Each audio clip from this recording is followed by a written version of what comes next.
Informational. Ms. Amish. Here. Karen Cover-Sanders. Glad to be here. Karen Gamara.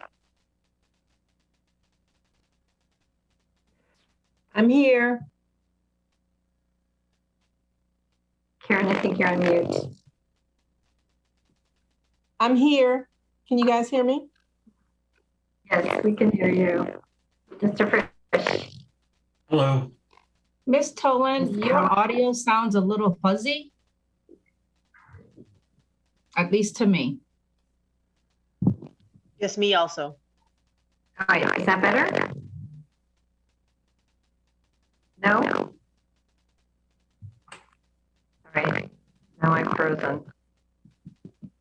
Do you want to log back in? Yeah, do you want me to finish with the attendance or? All right. Your choice. Ms. Cowan? Here. Sharon?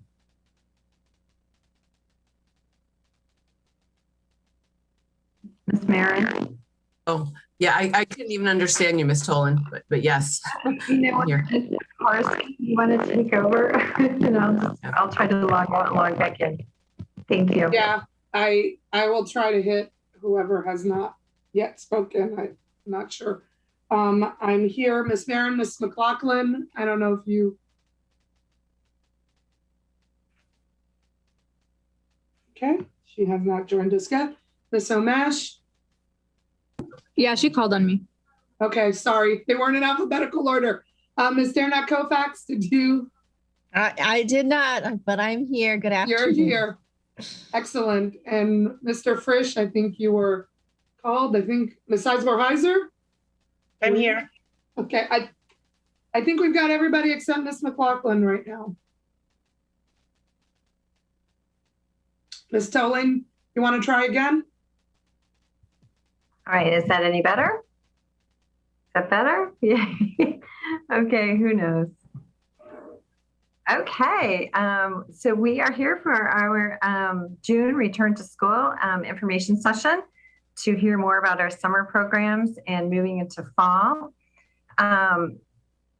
For school board members, there are several topics to pay particular attention to throughout the presentation. Staff will be looking for a little bit of input on grading, homework policies, and some ideas around professional development. So please pay attention to that. And we'll discuss that further after the presentation. Dr. Brabrand, would you like to introduce the presentation for the afternoon? Absolutely, Ms. Tolan. Hi, everybody. Happy Tuesday afternoon. This is our last return to school update for the 2021 school year. So exciting to bring you our update. And our update, we'll spend a little bit of time talking about our health, a little bit of time talking about the summer, but mostly focused on the fall. But before I do all of that, I do want to just thank everybody, our entire school board, our entire FCPS staff and students and families for together, we made it through the 2021 school year. And just want to thank everybody for an unprecedented year. And we have finished it up and finished it up strong.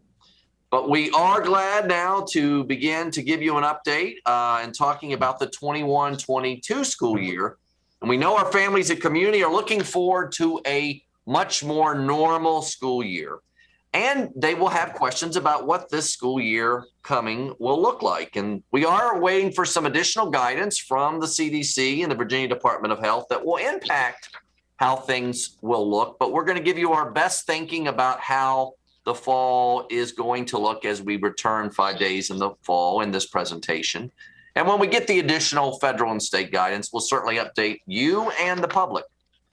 I'd like to go ahead and give you a summary again of where we're headed if we go to the next slide.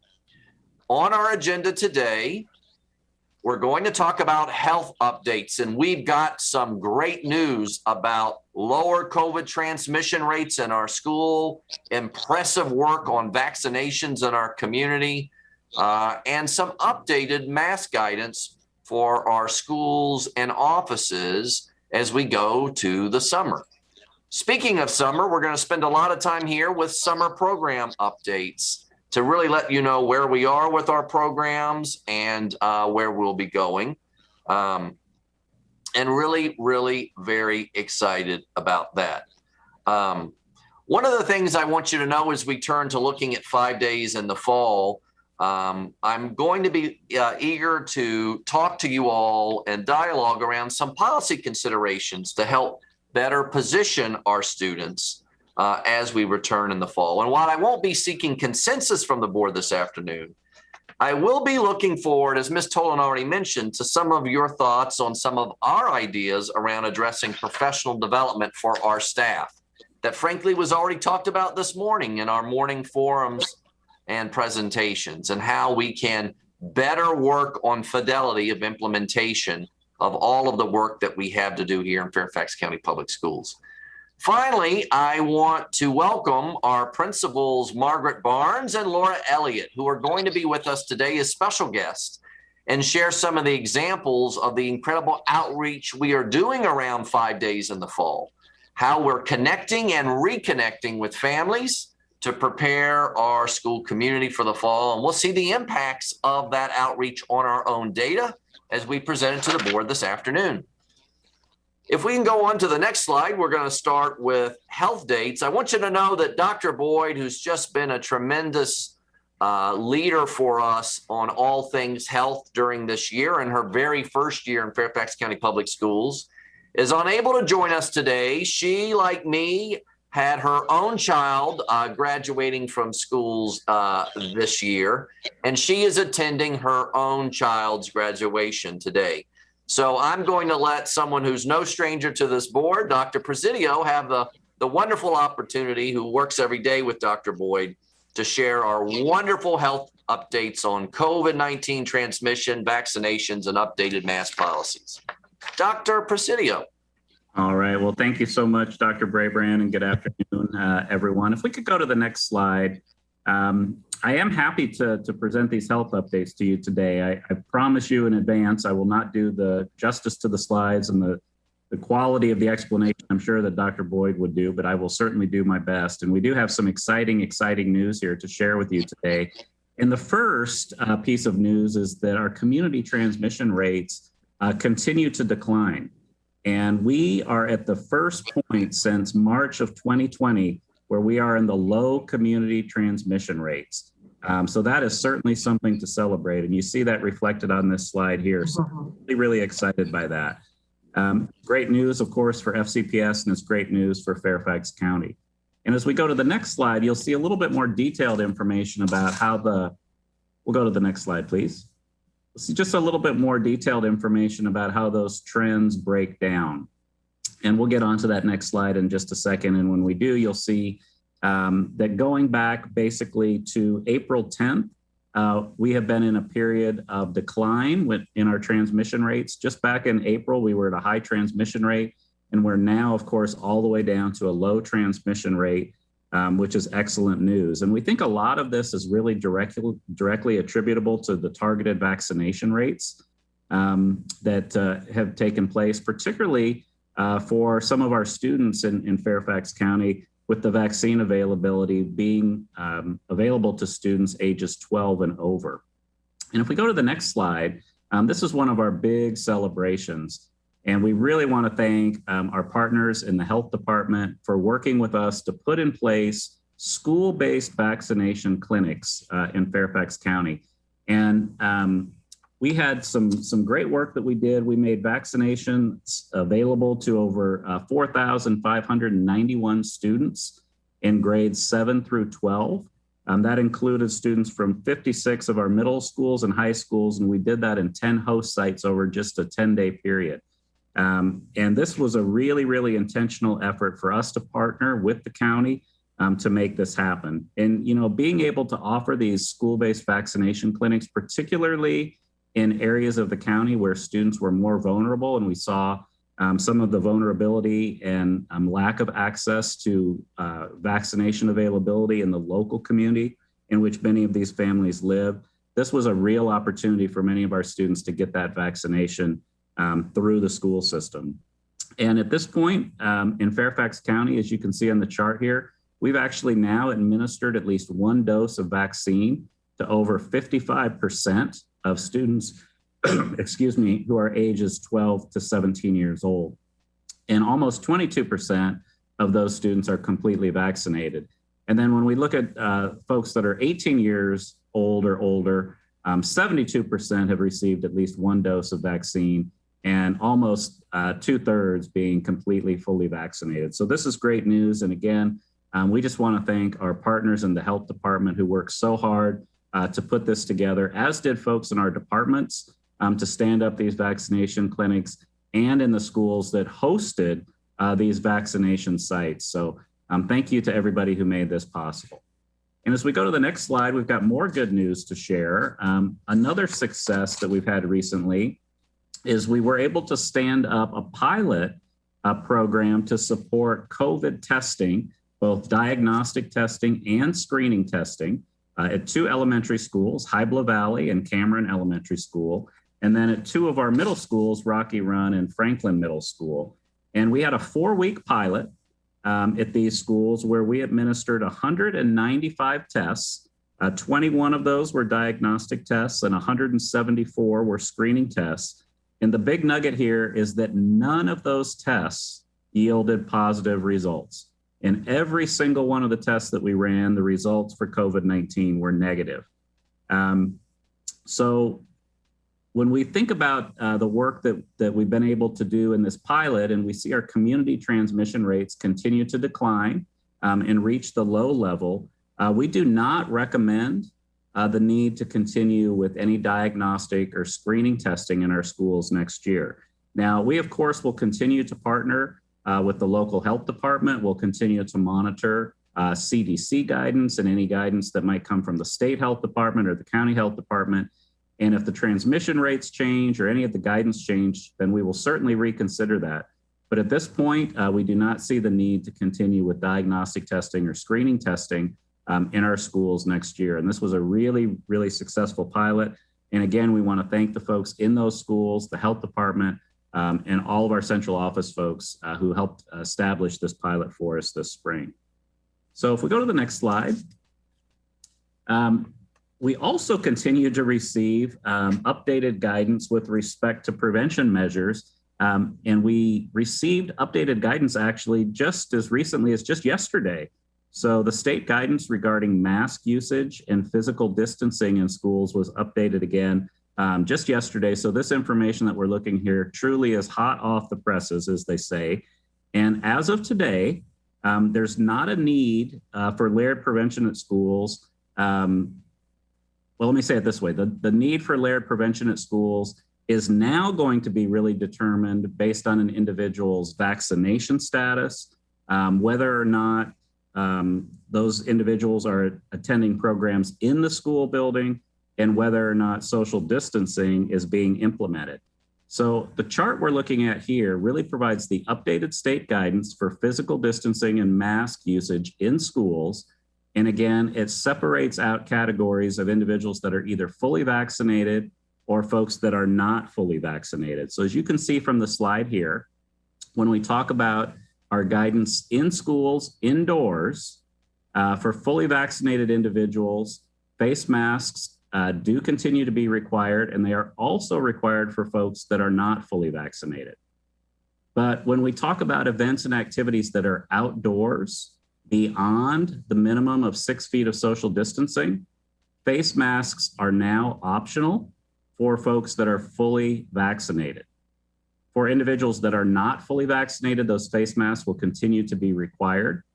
However, in our schools where we're outdoors with a minimum of 6 feet of social distancing or more, face masks now are optional and personal preference for our students and for our adults in outdoor settings. And this is really, really good news, given that we're going to have large summer programs with students in our schools. So this will give us an opportunity for students when they're outside with more than 6 feet of social distancing to no longer need to wear their masks.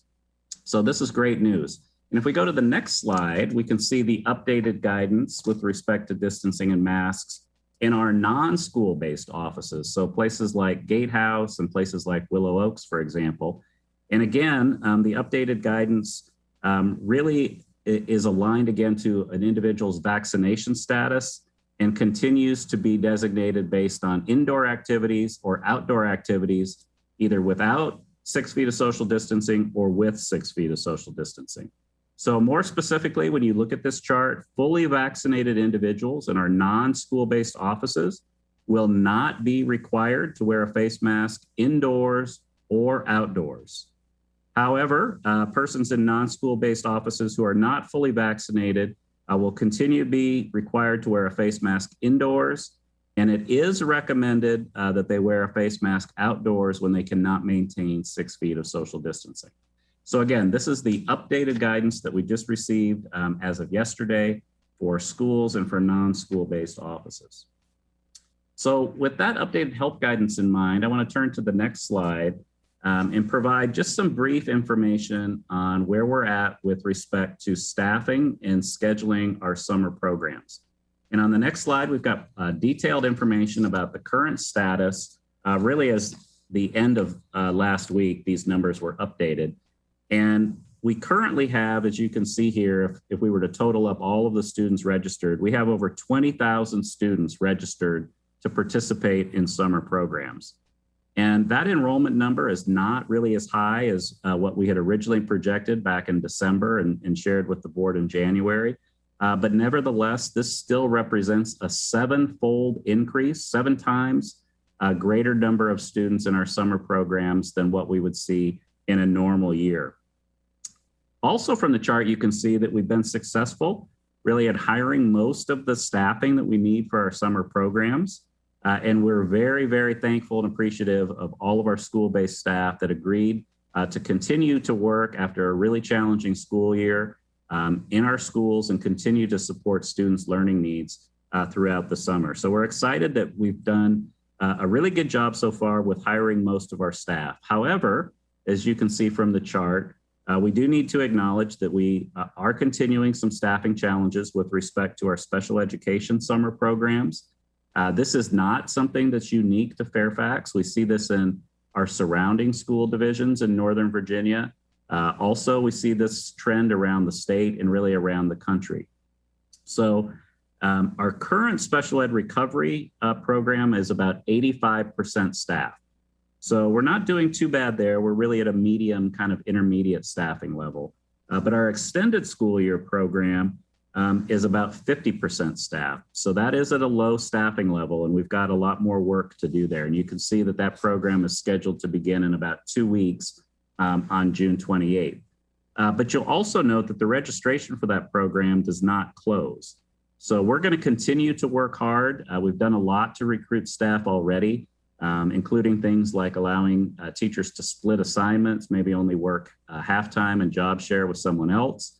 We've put signing bonuses in place, and we have increased the salary compensation for our special ed summer programs to 1.5 times the regular pay rate. So we're continuing to advertise some of those incentives. And I just want to be clear that we're going to continue to work and do our best to fill as many of these positions as we can prior to June 28th.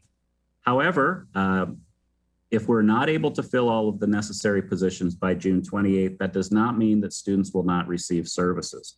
We will continue to be committed to providing students the special education services outlined in their IEPs, and we will continue to work with parents if we're not able to schedule students to begin on June 28th. And we will work with families for a different start date based on when we're able to obtain staffing availability. So ultimately, at the end of the day, start dates for some students may not be the same, and they may vary throughout the summer, but all students are going to receive the total number of hours that they need to receive for special education ESY program and recovery services as outlined in their IEPs. And with that, I'm going to turn it back over to Dr. Brabrand for a few other updates. Thanks, Sloan. And, you know, we've had superior work done by our DSS and HR folks, and we're going to continue to do everything we can to get the staff needed to support our students for the summer. As we turn to look at 5 days in the fall, I do want to be able to talk to you. I'm so excited to share our news of having all of our students return in person for 5 days in the fall. And I want to focus for the remainder of this presentation around our planning assumptions as we return, as we await some additional state and federal guidance. I want to give you an update on our family and community engagement efforts and impact that you've heard about in some of our last RTS meetings. I want to give you some updates on our virtual program. That is a limited temporary virtual program, but we want to give you the latest updates on that and some additional priorities and considerations for the fall as we work to support our staff and students. So let's go ahead and look at some of the planning assumptions for the fall. I do want to share this information. If we can go to the next slide, please. Additional guidance from CDC, VDH, and VDOE. I was on a state superintendent call this morning, and the state superintendent believes that the CDC in just a few more weeks will release its final guidance for the fall for all schools in the United States. VDH and VDOE are going to wait for that guidance to be released before they release their guidance. As you know, part of some of the journey this year is having different guidance at different times saying different things. So the state superintendent talked to all of our superintendents this morning saying that the state of Virginia, the Commonwealth of Virginia, will wait for the CDC guidance for the fall, and then VDH and VDOE will release their guidelines based on CDC's information. However, our planning assumptions for the fall, based on our best understanding, we are assuming no social distancing requirement in classrooms in the fall. We do believe that an updated mask policy may be in effect, and it may be determined based on the rate of COVID transmission in our communities and the rate of vaccination for the United States public at large, and particularly for our younger students and the eligibility for those students as we approach the beginning of the school year. Those are things we simply don't know yet. Again, we are assuming for the fall, no social distancing requirement in classrooms, and that an updated mask policy may be in effect. But as you saw already in this presentation, we already have a more flexible mask policy that we have shared with you that will guide us this summer. And we'll certainly be able to look at the data from our schools and offices as we move forward with that information. If we can go to the next slide, we want to talk about returning strong 5 days in person. And we've been reaching out to parents now for months, encouraging them to send their children and have their children come home to FCPS, to come back to in-person learning in the fall, to our nationally recognized academics, to our competitive and broad sports and athletics and activities programs, and a wealth of extracurricular activities, things like for the summer, returning to band, returning to drama, and all the range of programs that get kids excited about learning and pursuing their passions.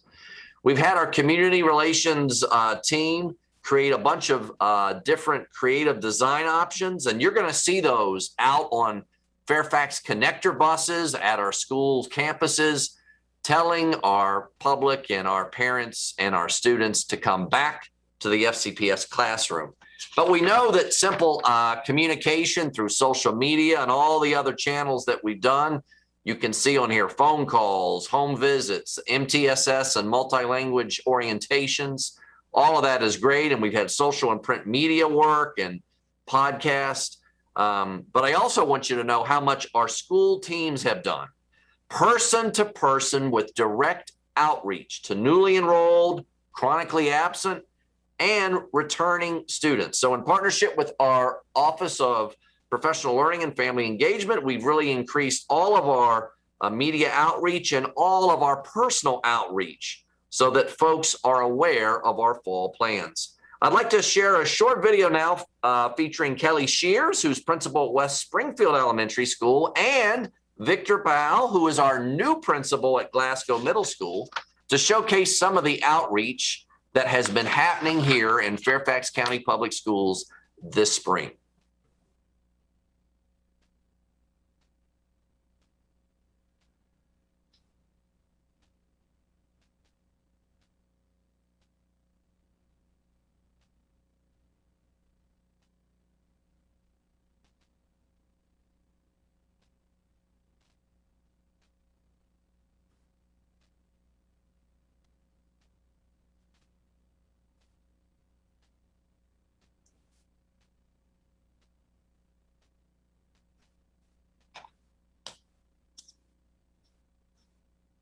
Just checking in to see, folks, if we could run the video for the outreach to families.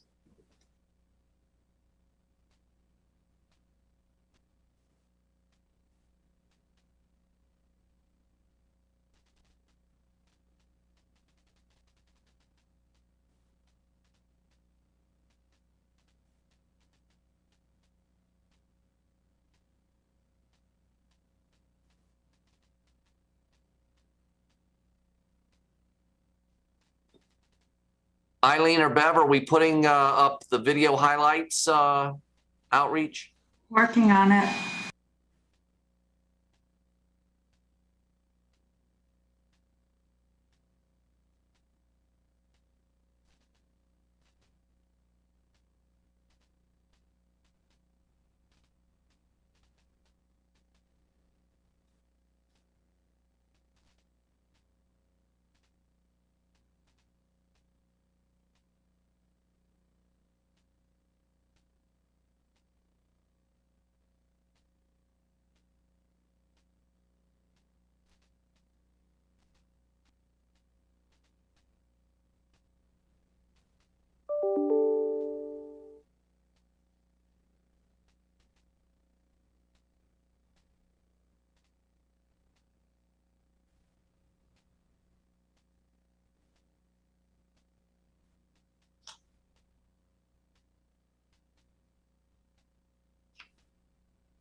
I can't wait to see our students and families to 100% 5-day return in the fall.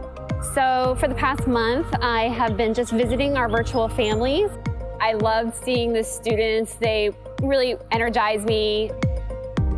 It's making those connections and building those relationships with the students and the parents as well, and the families, that is really important to me. There's more to our students than just their classes or just their schedule at school. For me, it's very important to see people and to come to them, to be more proactive than reactive, if you will. It says, "You shine so bright this year."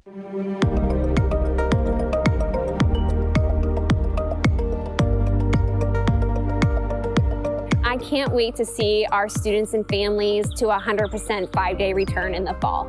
So for the past month, I have been just visiting our virtual families. I loved seeing the students. They really energize me. It's making those connections and building those relationships with the students and the parents as well, and the families, that is really important to me. There's more to our students than just their classes or just their schedule at school. For me, it's very important to see people and to come to them, to be more proactive than reactive, if you will. It says, "You shine so bright this year." Some families have had some questions about what the 5-day return will look like, and I've been able to kind of just give them the experiences that we've had this year that have been really positive. You can have a discourse with somebody when they're right in front of you to get the questions answered that you have pertaining to your specific family's needs. So for me, again, that one-on-one time and that face-to-face time matters a great deal, especially with making sure that families have the information they need to lower that anxiety about coming back to school when they haven't been there.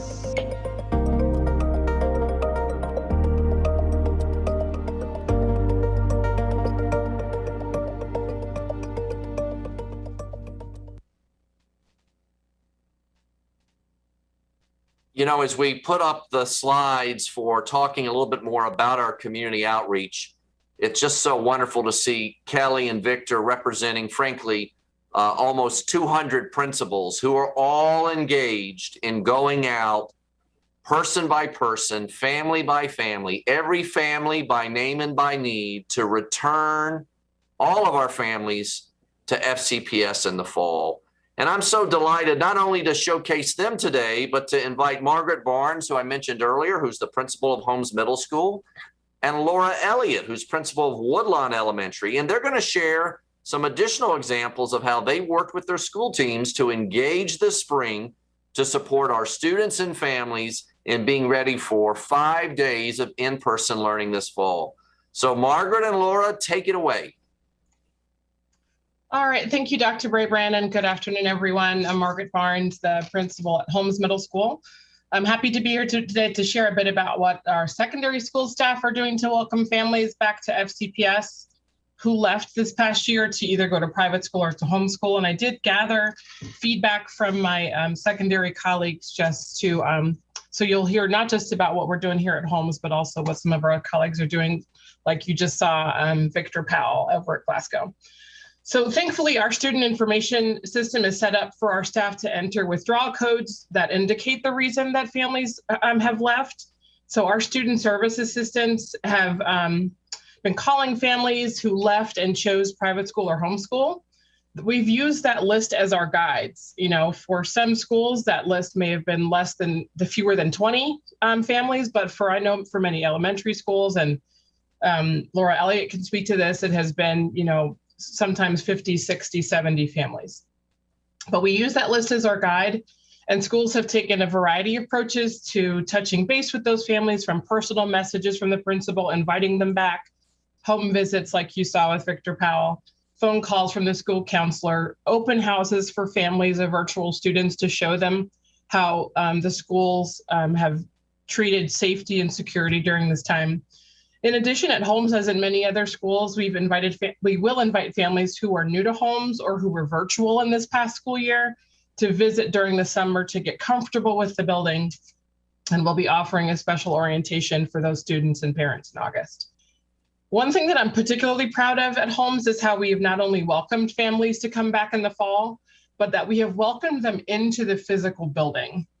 With community transmission low, vaccinations high, and masks still required in school buildings, there's really no reason for, all of us should be throwing our doors open to welcome families back in. And so I would encourage all schools to do the same.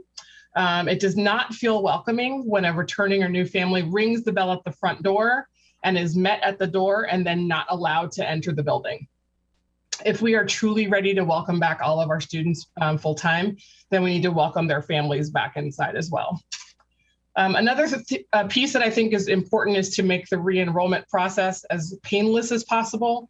As many of you know, I chose private school for my 7-year-old daughter this past school year in order to balance the role of the principalship in this challenging year and support her learning. I'm grateful that I was able to choose a 5-day in-person option that was geographically close to Holmes. Once I knew that FCPS would be 5 days in person, though, there was no question or reservation in my mind about returning to the elementary school she attended in kindergarten. Her school reached out to me without me having to do so first, and provided the registration packet, all which I was able to do completely online. For returning FCPS students, waiving requirements like having to show the original birth certificate would also make the process easier because, as I'll mention in my next point, we have so many families who are in transition. And I know that you all know this well. And it's for a variety of reasons. And I see it with my staff as well as my students. Families have had financial hardships, and the pandemic has shifted people's priorities. They've moved closer to be, closer to extended family or to locations that are less expensive than Fairfax County, or they may be moving back to Fairfax County after being displaced temporarily due to loss of housing. So that really requires us to be patient. They may not have everything they need in this moment to fully register their student, but knowing that they're coming back is helpful. It requires us to be compassionate and to simplify that reentry process as much as possible. But ultimately, we're finding through our conversations with families that they just need the reassurance that their students will be safe and that when they return to our buildings, they'll be supported socially, emotionally, and academically. So that's what's happening in Holmes. Thanks, Margaret. Laura? All right. Thanks for having me today. So I'm at Woodlawn Elementary. It's a Title I school in the Mount Vernon Pyramid. And the pandemic really allowed us to become systematic in our outreach. And so we developed a committee which consists of our counselors, our social worker, our psychologist, and parent liaison, who have consistently reached out to parents, especially when children were not engaging, when we were still online. And that has really been a wonderful outreach effort to make sure that our parents are connected with us. In addition, I started doing virtual parent chats and letting everybody know via e-Notify. We also use Instagram and Facebook to let them know, come and get information. Everybody's very interested about what's happening with return to school. I did my last one last week, and I'm happy to say our parents are really excited about coming back 5 days a week. I told them, I said, I know new health guidance is coming out. We will continue to be safe for your children, and just letting them know about the safety teams that the county has set up. I'm a little proud. Our school has done really well with the mitigation strategies, and that was reassuring to parents, and they really wanted to know, how normal are we going to get back to? And so that's kind of what we have done. We've gotten one of these signs that you see, and our people are coming back. A lot of our loss this year was because people lost jobs, and we were kind of tracking where they were going, and they moved out of state. A lot of times they were moving down to the southern states, and then a few moved into Maryland to move with families. We have reached out to every family that has left, and they are coming back. And so we're excited, and we're just going to keep up that outreach and make sure that in the fall, we're ready to welcome everybody back. Thank you, Laura and Margaret. And I want you to know your efforts are so appreciated. If we go to the next slide, I want to actually show you the efforts are translating into some real data. We can see the impact of community outreach on our community. We'll have our projected enrollment information available in July, but we've been tracking enrollment data for those who withdrew this past year from homeschool or private school, and looking at our ability to get those folks back to FCPS. So in 2021, we had a little over 5,000 kids, students that transferred to one of these settings. And here, as we sit in mid-June, we already have 1 in 4 of those students who left FCPS returning to us in the fall. We're going to be spending the efforts that Margaret and Laura told you about. We're continuing to do that all summer long. And we know based on past historical data that thousands of kids register over these summer months. And we will be tracking it closely and providing updates to you in the community when we have them. I want to give you a brief update on our virtual program. As you know, we went and shared with you our limited temporary approach for our virtual. If we can go to the next slide, please, on enrollment for our virtual program. And as we sit now with our virtual program enrollment almost complete, less than 0.5% of our FCPS students are expected to be enrolled in the virtual program. So that's 0.5% of our total FCPS family will be virtual. We're very, very committed to making sure that we support these families with the documented medical needs that these families have, and we're finishing the review process with those folks. And we are going to work with each of those kids by name and by need. For our online campus, there may be a few that may take a few courses with Virtual Virginia. And there is the possibility for, again, a very few number of kids to have some limited concurrent classes and a teacher would be compensated for that concurrent instruction.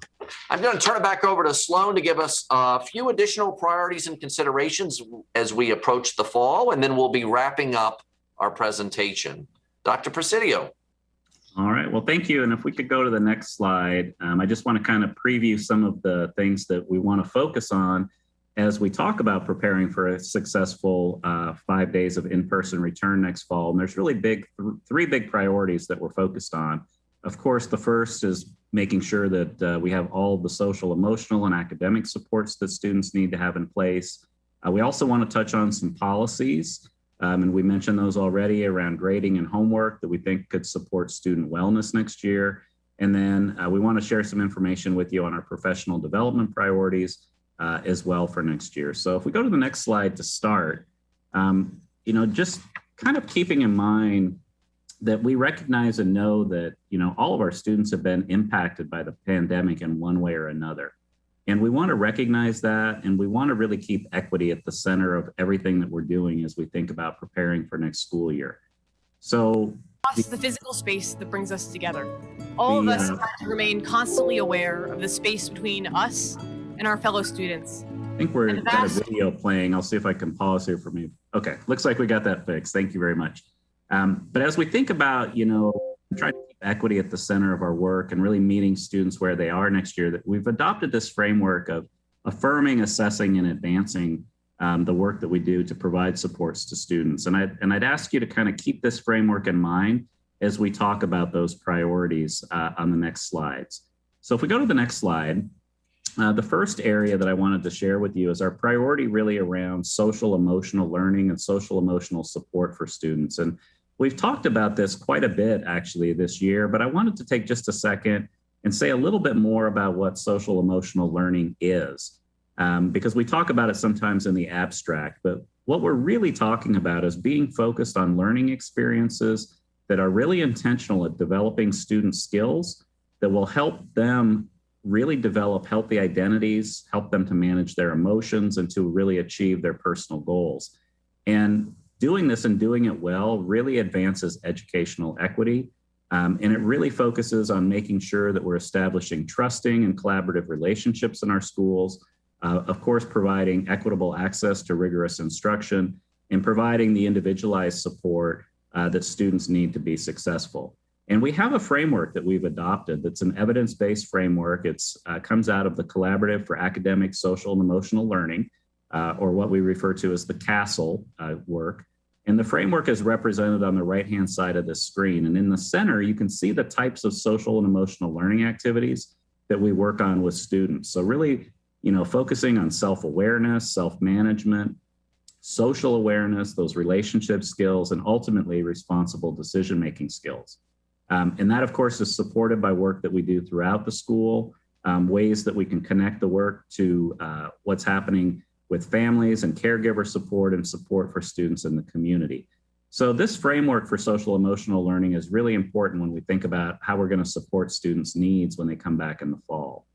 And on the next slide, thinking about that affirming, assessing, and advancing framework around social emotional learning support, I just wanted to raise up that, we start this work with affirming our students and recognizing where they are as individuals when we welcome them back into our schools. And we're going to have a very intentional time devoted to supporting and establishing relationships in the classroom and supporting students feeling connected and part of their classroom culture. That's really important to do, and to acknowledge the needs that students bring as they return to in-person learning full time.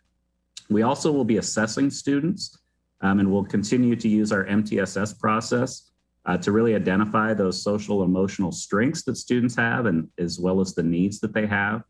And we will be piloting a universal screening tool next year in many of our schools, which will help us gather more quantitative data on student social emotional needs.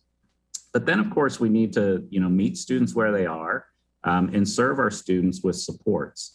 So we'll really be looking to advance our work with consistent implementation of evidence-based social emotional learning strategies, the types of strategies that come out of that evidence-based CASEL framework that I just mentioned. And there are some core practices that we want to see used consistently. So creating time and space in classrooms every day for welcoming activities and inclusion activities, engagement activities where students communicate and collaborate and work with one another, and then optimistic closure activities at the end of the class and at the end of the day. So at the elementary level, that looks like responsive classroom practices with opening meetings and closing meetings during the day. At the secondary level, that looks like responsive advisory practices, making connections with teachers and students making connections with each other, as well as providing ready-to-use resources, because we know that this work is new to many of us in the schools, and we need to provide high-quality, ready-to-use materials for our teachers to make this work accessible and manageable. And it's, of course, going to take ongoing professional development. And one of the big areas that we're really focused on with staff next year is mental health awareness training. So really making sure that staff have the skills to identify when students might be in need so that we can get the supports to them identified as quickly as possible. And then one of the things that we did a good job of this year that we want to do even more next year is elevating student voice. So as helpful as quantitative, survey data, screener data is, equally as important is just listening to students and creating opportunities for students to share their experiences and talk about what their needs are. To do that in our classrooms, but to do that in other places in the school as well, through clubs, with administrators in the school, to have opportunities to really hear what the needs of students are so that we can be more responsive. And on the next slide, we apply that same affirm and assess advance framework to what we want to do to support our students academically. And again, we need to start with affirming that students will be in different places with their learning, and that we're going to need to provide more differentiated instruction and more personalized instruction next school year. We also need to make sure that the amount of content that we cover is manageable, and it leaves sufficient time for us to do the social emotional work and the relationship building that we know is so important. And we put all of that together again by trying to be more culturally responsive and to make sure that all of our students feel that they're welcomed, included, and respected in all of our classes. So we'll continue the assessment work with our students. Similarly, using the MTSS process, we have many data points that we're using to track and monitor student performance. We've done a really good job of that as a school system this year. So we do know where student learning needs are as they wrapped up this school year, and we'll share the information about student learning needs with teachers that have students next year, so they'll know as students come into their classrooms what those learning needs are. But we'll continue to assess students throughout the year. And one of the tools that we have that will be new this year is the revised Virginia Department of Education SOLs. So the SOLs will be given kind of in two chunks this year. The fall will be a formative assessment, and then the spring will be more of a growth measure assessment, more summative to see the growth that students made from fall to spring. But that fall data will be good because, as the SOLs were given this year, they were given to a limited number of students. Many of our students opted out, so we've got a lot of missing data there, but we'll have this formative data for all of our students who are in person next year and students that participate in the virtual program. And then, of course, we need to respond to that data and advance our supports for students. We'll continue to provide academic supports in Tier 2 and Tier 3, but one of the things that we're looking at doing differently next year is more small group and individualized tutoring. So you will see as part of our ESSER 3 recommendation to the board, we're going to be recommending investing money in individualized tutoring services for students that just need that additional help and support in a one-on-one setting to make a sufficient academic progress. We're also enhancing support for ESOL students and special education students. We're really appreciative of the work that the board did in passing a budget with 50 additional ESOL teachers, which will allow us to reduce those caseloads and get more English language development support to our ESOL students. And then as we talked about in this morning's forum, we have a lot of work planned around foundational literacy skills and structured literacy for students at the elementary grade levels. And then another thing that we did a lot this year was to really enhance our family engagement and communication with additional multilingual supports and outreach. And that's something that we want to double down on next year, is to really enhance family engagement and family communication. So as we go to the next slide, there are also some policies that we mentioned that the board put in place this year in terms of policy adjustments to better support students' mental health and wellness. And Nathan Anabudo, of course, the school board, students rep to the school board this year, was a huge leader in this area. and we really appreciated his leadership. And there were policy adjustments that were made first around grading. And, you know, as the school year began to wrap up, one of the things that we did was bring together a group of stakeholders to look at what of those policy adjustments that the board put in place for this year might we consider continuing next year to continue to support students' mental health and wellness. And around grading, we had a pretty broad based group of stakeholders. Again, students, teachers, parents, central office folks, as well as principals, met for a significant period of time. I think there was about 15 hours of meeting time that this group put in reviewing those 7 policy adjustments that the board put in place this year. And there were 2 major recommendations that the group came to consensus around. And those 2 recommendations were to continue to use the mark of a 50 instead of a 0 as the lowest grade on a 100-point grade scale, because that's going to continue to support students being engaged in their learning. And we think that that's important to continue into next school year. And we're also recommending to continue to allow late work to be submitted on major assignments with penalties no greater than 10%. So those are 2 recommendations around continued grading policy adjustments for next year. And then on the next slide, the group also worked around homework and looking at homework adjustments. And, you know, we put quite a bit of limitation on the amount of homework that could be given this year because students were having a difficult time being engaged in virtual learning throughout the day and then having more virtual homework to complete. So we looked at this one quite a bit, and we did not really have the consensus with the group that we had around grading. When we talk to students and we talk to parents, really homework is pretty much the #1 driver that we hear with respect to student stress. When we talk to teachers and administrators, we also hear the need to continue amounts of homework so that students can really master the course content standards.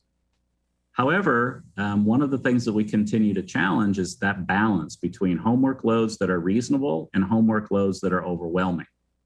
And we do have a board policy currently in place that limits the amount of homework to no more than an hour and a half per day for middle school students and 2 hours per day for high school students.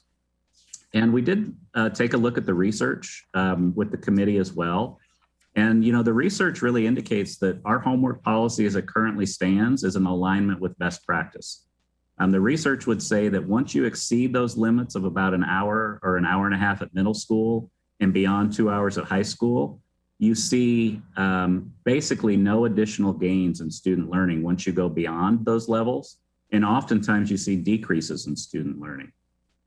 So our current policy really is in alignment with best practice, but it's challenging to implement. So on the next slide, what we're considering right now to continue to reflect on and work on with the board is thinking about our existing policy and not necessarily changing the current limits of an hour and a half at middle or 2 hours at high school, but instead of communicating that as cumulative totals per day, thinking about communicating that as per class totals so that it would be clearer to teachers how much homework's being assigned and clearer to students and parents about how much homework is being assigned. So for example, you could think about homework regulations of no more than 25 minutes per class in middle school or 30 minutes per class at the high school level. I think one of the bigger challenges that we're still trying to work through is whether or not we need to differentiate homework loads based on course type.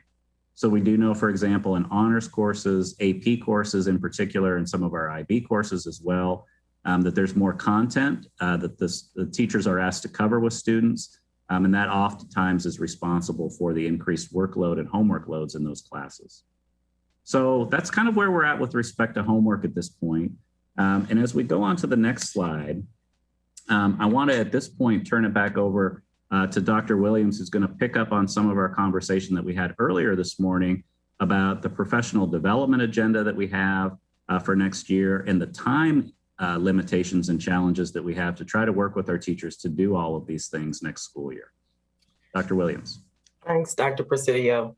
So what you have before you really frames the challenge around professional development that we need to consider collectively. And one of the things I want to lift up is that while we're talking about professional development, this is a calendar discussion that is not outside of the calendar discussion that we had in January when we were thinking about religious and cultural inclusion and thinking about the impact on workers and families. And so all of this tension and stress around how we use time is really the root cause piece of this analysis that we need to think about as we consider this question of how we ensure that we are a learning organization. And so what I'd like to invite us to do is really reframe this conversation through the lens of adaptive changes versus technical changes.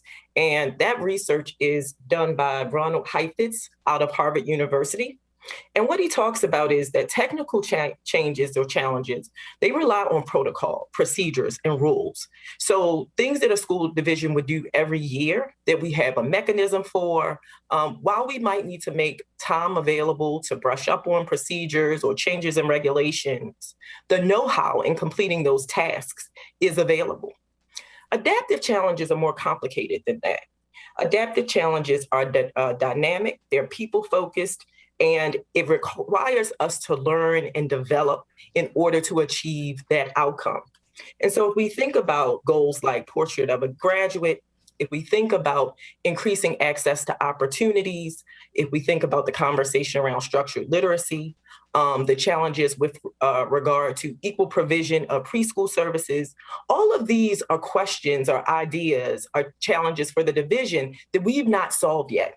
And so what they do require is some additional learning, which then brings us back to the larger question of how do we provision the types of learning opportunities across the division that are supportive of building that capacity, not just in terms of content, but also orientation, disposition, all of those things that really undergird some of the changes or opportunities that we want to make available for our students and our staff when we think about the continuing changes across the division. So I think it's really important that we contextualize this discussion in that way, because when we take a look at the days in and of themselves, this conversation might feel simple. When we look at the issues, this issue might seem less than complicated. But when we layer on all of the nuances and we contextualize, you begin to see why it becomes critically important that, number one, we engage with multiple stakeholder groups to really think about the different perspectives, the different ways in which the community might be challenged, the different ways in which families might be challenged, thinking about the need to bring our students, return our students to in-person learning, and minimize time out of the classroom for those folks.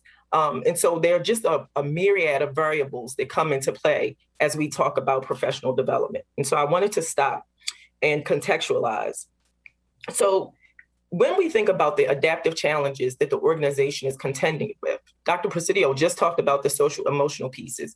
We know that mental health has been an issue that has been elevated by our students. Certainly, the pandemic has created challenges for us all. So when we think about the upcoming year, there are going to be new skills, new ways of being that we'll have to think about if we are truly to affirm our students and our staff.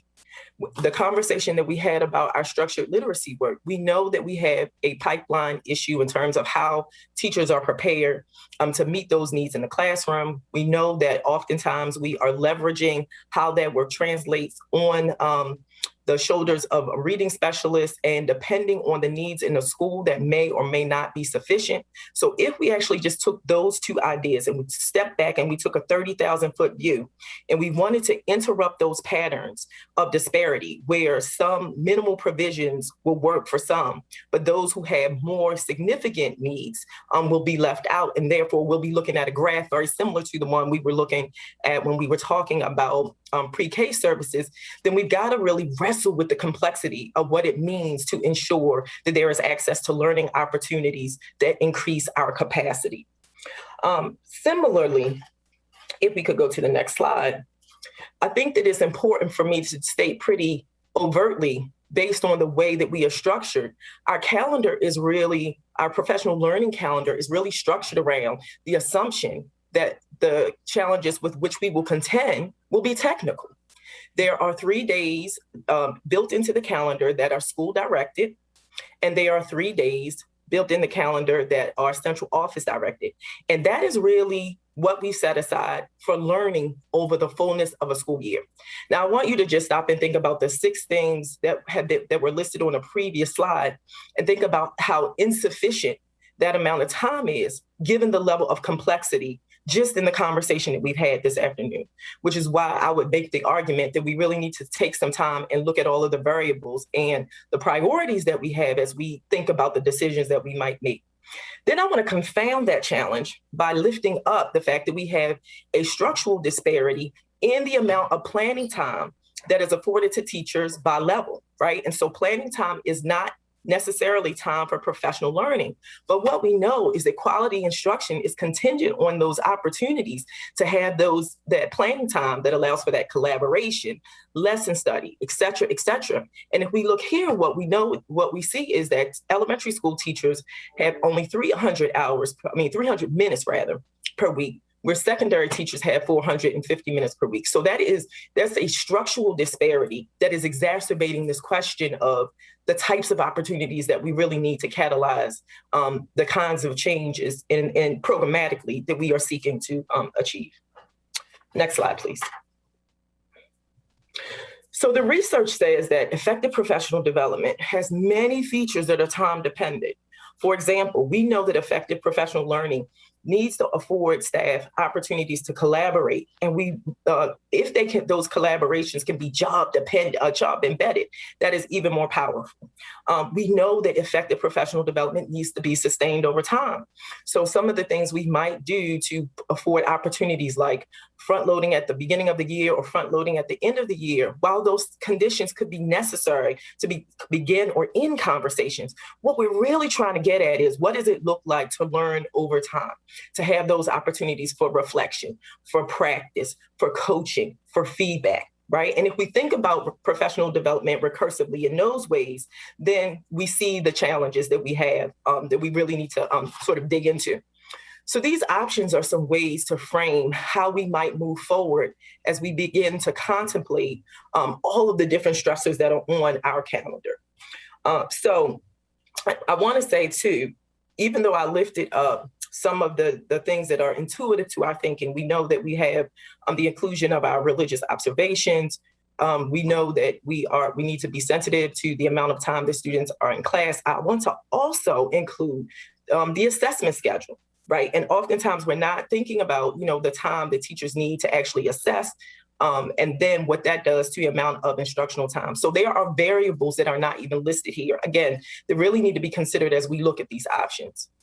So in conferring with the different stakeholder groups internal to the division, there are some options that we want to put forward for consideration. The first 2 include early release days. One would be a half-day option. One would be a monthly option. One would be a quarterly option. And again, there is, as I understand it, history around FCPS's use of this device to afford that recursive professional development. Now, the drawback of these would be potential childcare issues. The drawbacks would also be the question of what happens to instruction when students are out of school for that level of frequency. The third option includes using funding to pay for staffing to cover opportunities for teachers to learn, right? So how might we use or employ IAs to push into the classroom so that classroom teachers might have access to learn, but then we still have to consider how we get those staff members access to those learning opportunities as well, as we know support staff is critically important to what happens in teaching and learning in the classroom. And so with that, I would like to sort of frame this as a larger adaptive challenge that we need to consider. And with that, I will turn it back over to Dr. Brabrand. Thanks, Dr. Williams. Well, in wrapping up, I just want to thank all of you all. And as we are finishing this year, thank our students and staff and families. If we can go to the next slide, please. We really shared with you today our health updates. We shared with you great news on our COVID transmission rates and vaccination. We shared with you our summer updates, revised mask policies, and almost fully staffed for summer school with some real work to do left in our ESY program, but those efforts will continue until we reach the needs of every child. And then we spent some time talking about the fall, our best assumptions that we see in the fall, and some of our challenges, particularly around professional development, with all of the things that we want to do to serve students. But I do want to wrap up this moment and just say thank you. It was an amazing year, a challenging year. But as we look to the future, let's just take a moment to look back and celebrate with our class of 2021. One of the highlights was getting to have our in-person graduations. So let's take a quick look, and then we'll take board questions and comments.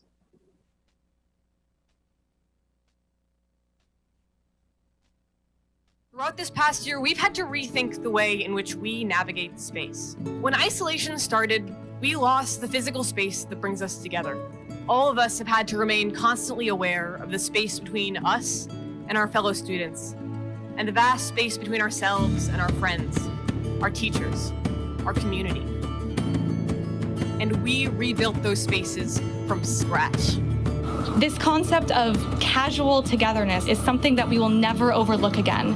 Everyone says high school goes by quickly, and now we understand why. It is important to acknowledge and cherish how we can use these experiences to change the future. We stand with each other in acknowledgement of our struggles and solidarity with our achievements. This is the moment that we've been working towards for as long as we can remember. Every late night study sesh, every panicked morning before a test, everything has led up to this moment. Now it's time to take our last step of high school. I could say we made an excellent recovery in these unprecedented times, but we have heard more than enough about these unprecedented times. And while each and every single one of you have made unprecedented efforts in the middle of a crisis, it's not the change that amazes me. It's that the frameworks were already in place. We determine how long we fight. If we unite, any challenge is easier to overcome. We see you, all of you, those of you who made great waves and those who fought to make it through. And I hope you will carry with you the spirit of our space in moving from our academic community to college, work, or the beautiful uncertainty of the future. Congratulations, class of 2021. May the spaces you inhabit forever be brightened by your presence.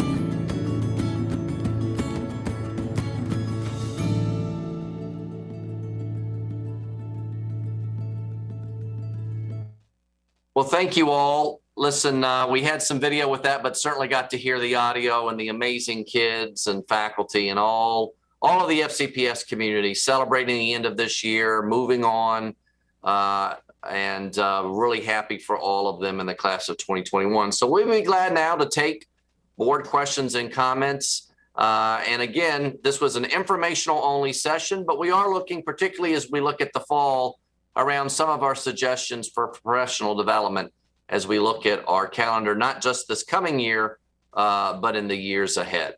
So thank you all very much, and we'll be glad to take questions from the board. Thank you very much for that presentation. And yes, congratulations to our class of 2021. And the audio was amazing. We already have, I think, 6 board members with questions. And so we will get started. Great. And as Dr. Braybrand said, we're really looking for this session to be informational, but please bring forward your questions and comments on these key topics around professional development, homework grading, and anything else in the presentation. We will start with Dr. Anderson. Thank you very much. I'm going to try to give you the feedback that you're seeking regarding the things you brought forward. I definitely appreciate the dilemma regarding professional development. I mean, we were just having this conversation earlier. Effective professional development takes time because it needs to be continuous. It needs to have opportunity for reflection. It's essentially coaching on the job. That's what we want. So I appreciate the fact that we have such heavy lifts in front of us. We have the literacy work we talked about earlier, the equity work, the remediation work, the mental and social emotional work. There's just so much in front of our teachers, and we do need to provide that time in order for them to learn to do these things and to do them effectively. So obviously none of these options are super ideal because there's some sort of give. And the questions that I had around options A, because that early release I know is a huge burden for our families. Option B has a burden on our staff that is not salaried. And option C, obviously, if dollars are going here, they're not going someplace else. So I offer this for consideration. And again, my feedback. I think for elementary students for whom I think option C may be something to consider for the elementary school students. But maybe for the secondary, maybe it is option A, because it's not so the same burden on families and making sure that childcare is available. Maybe there's room to mix and match there. But I know that this is something that has to be done. So I'm going to move on to my next piece. On slide 29, you kind of pointed an issue that has existed for a long time. And I will add this as one of my next steps. How are we going to remedy this inequity that exists with planning time for our elementary school students? Because I think we need to also address that issue on top of everything else. Moving to slide 27, you're talking about the homework. I'm definitely in, yes, this is the homework. I'm definitely in support of what you have laid out here, because I know there's a whole body of research that speaks to homework and grading a little bit differently than the norm. But I know that this is a piece that requires a lot of collaboration. You need for the school teams to talk, because you have a teacher who feels that the class assignment will take 25, 30 minutes when it really takes 40 minutes. And how do we differentiate a little bit for the kids that are going to take 10 minutes for that 30-minute assignment, and for the kids who are going to take 50 minutes for that assignment? So it's pretty much what opportunities will there be to challenge and or to scaffold. Moving on to the homework piece, I think I talked about this really quickly. I have a question here just so I can draw a breath. The late homework for major assignments with no penalty greater than 10%. What is it now, Dr. Presidio? So that is, that's the policy adjustment that we put in place for this year. We didn't have division-wide limits prior to this year.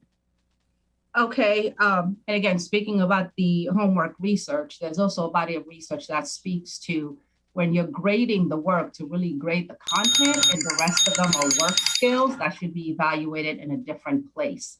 So I want to provide that as an opportunity for reflection as well. Thank you, and I will try to see if I can get a go back if possible. Thank you, Dr. Anderson. Very much appreciate that feedback. Thank you, Dr. Anderson. Okay, now we have Karen Keys-Gamara, followed by Ms. Pekarsky. Thank you. And I really do appreciate this overview. I am looking at it as an opportunity to give some board comment. I appreciate the elements that were included. For me, there are three primary things that I'm concerned about. Number one, with respect to how we're focusing on academics and supports for students. We had a lot of talk about how we're supporting social and emotional learning. But I think there are a number of parents who are concerned about how are we going to get our kids back where we may have had some learning loss. And so for that, I think we have to look at what are our metrics going to be, et cetera. Secondly, I am very concerned about how we implement and strive toward a caring culture with the transition that we know we're about to enter going back to 5-day. We know that we have changes with respect to admissions to TJ, our special education children may have a more difficult time going into our schools, ESOL students, and various other groups. What is the plan to address that? Including in that, in addition to professional development, I'm also concerned about our staff. They've been bouncing kind of with whatever we've had to do to try to adjust. How are we supporting them and making sure that they are also experiencing that caring culture? With that, I really, what I don't see in this is I don't see how or when we're going to be talking about the use of ESSER funds, because there are some very specific things, some of which I have mentioned, that could be supported by that. I hope that this board will have an opportunity to hear about some of those things. Those are my top three. If anybody wants to respond, I'll take a breath and then go to anything additional. Thanks, Ms. Keys. Kamar, a couple of quick nuggets. ESSER funds, July 15th, reviewed with the board, so it's upcoming. Metrics around academics. One of the nuggets is the state, all school districts in the Virginia, grades 3 through 8, reading and math will have a fall SOL-like growth assessment that will be given to kids in grades 3 through 8 in reading and math in the fall, and then will be used as sort of a growth measure for the regular SOL assessments in the spring. So those will be major metrics that us and every school district in Virginia will have. And then caring culture, you know, Dr. Presidio, I don't know if you or Dr. Williams want to add more. We are very, very aware that this is still, for many of our staff, you know, some of our staff were away this year. We had classroom monitors. We need to do everything we can to make them feel reassured, just like we're doing our students and families. And we plan to do that and be there for them.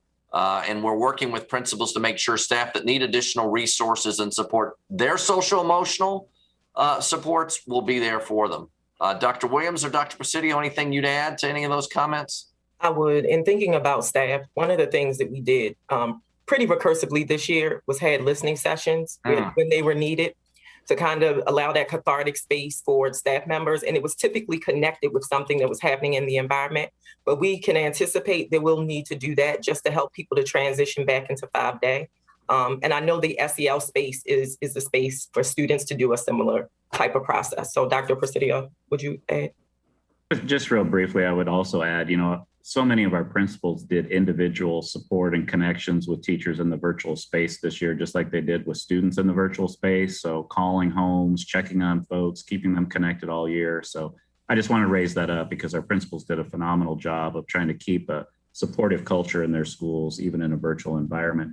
And just going back on the academic piece, I just want to remind everybody that in addition to the state assessments, we have a lot of internal assessments that we use to track and monitor student progress.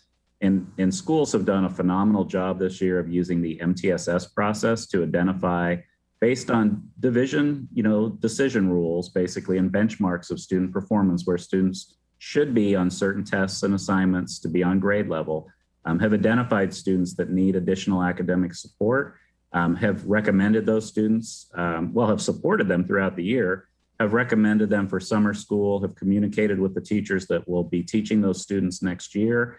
And that's, again, one of those big ESSER needs where I think we can put in additional funding to get students even more individualized tutoring support where they continue to have those academic needs. So there's a lot of academic support work that has happened and is planned for next year.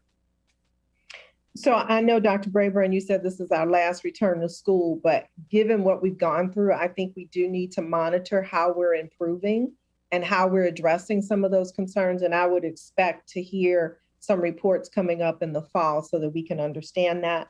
Another thing I want to make sure we are focused on, and I'm sure somebody's working on it, but I didn't hear it today, and that is, what are the lessons we have learned from the pandemic? What are those things? There may be some things that we learned to do better. There are definitely some things that perhaps we didn't do well. And at what point would we have an opportunity to talk about that? I do want to go back to the caring culture issue, because I do think that we really don't quite know what this transition is going to look like. So I'd like to hear, and I guess maybe more explanation, or perhaps I'm not understanding, how we're going to monitor that. I also want to put in, you know, given some of the changes that we know we are making, given, you know, perhaps certain schools, you know, we may want to have specific plans, especially for TJ. Now, there are some concerns regarding face masks. I know we've heard a lot from the community regarding that. And I'm pretty sure that I have another colleague that's going to bring that up. But the thing that I'm struggling with is where there isn't clarity, it creates problems, I think. So, you know, if we don't have a simple solution, then it's overcomplicated. So I'll stop there. Thank you so much for listening. Yeah, well, this was the last RTS for this year. Next year, we'll call it returned to school or some other 3-letter piece. And we'll certainly look at lessons learned from the pandemic. And on the mask, I just want to say to all of you, all of this, as Sloan said, we just put out the guidance to our offices and schools yesterday. So many people today, for example, in our non-school offices for the first time encountered each other without mask. So it is a moment. I mean, it is a moment. To some people haven't even seen people without a mask on in over a year. So we know there are going to be these moments of these transition moments to try to get back to embrace normal. But we know we've got to begin it, and we'll do more to try to be able to support the caring culture, Ms. Keys-Gamarra, that you've talked about. Ms. Pakurski? Okay, thank you. There definitely was a lot packed into this return to school presentation, Dr. Brabrand. I do have a few questions. For the students who received their first vaccination through our clinics, what was the plan or guidance given to them to receive their second dose?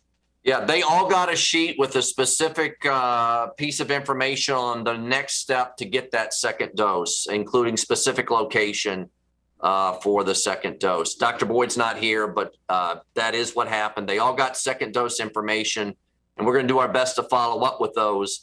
And I don't want to rule out to this school board and to our community that we may do school vaccination clinics in the fall as we see that age drop from 12 to what now we're hearing may be in tiers from 12 to 9, 9 to 6, 6 to 3. We just don't know yet what will come on that, but we may be prepared to provide additional clinics as we return during the fall. Thank you. Great. That was my second follow-up question, as well as have we thought about or looked into maybe some summer clinics to aid, parents, neighborhood schools, easy access. If that hasn't been considered, I would love that to be a point of conversation with our health department. I can have Sloan share that with Dr. Boyd, unless Dr. Presidio, do you already have any feedback on that about the summer? I don't know if we have any summer updates yet on clinics, do we? We don't at this time, but we can continue to discuss that with the health department and update the board. Okay, excellent. I am concerned about our private school students who left to go to private schools and how many kids we've gotten back.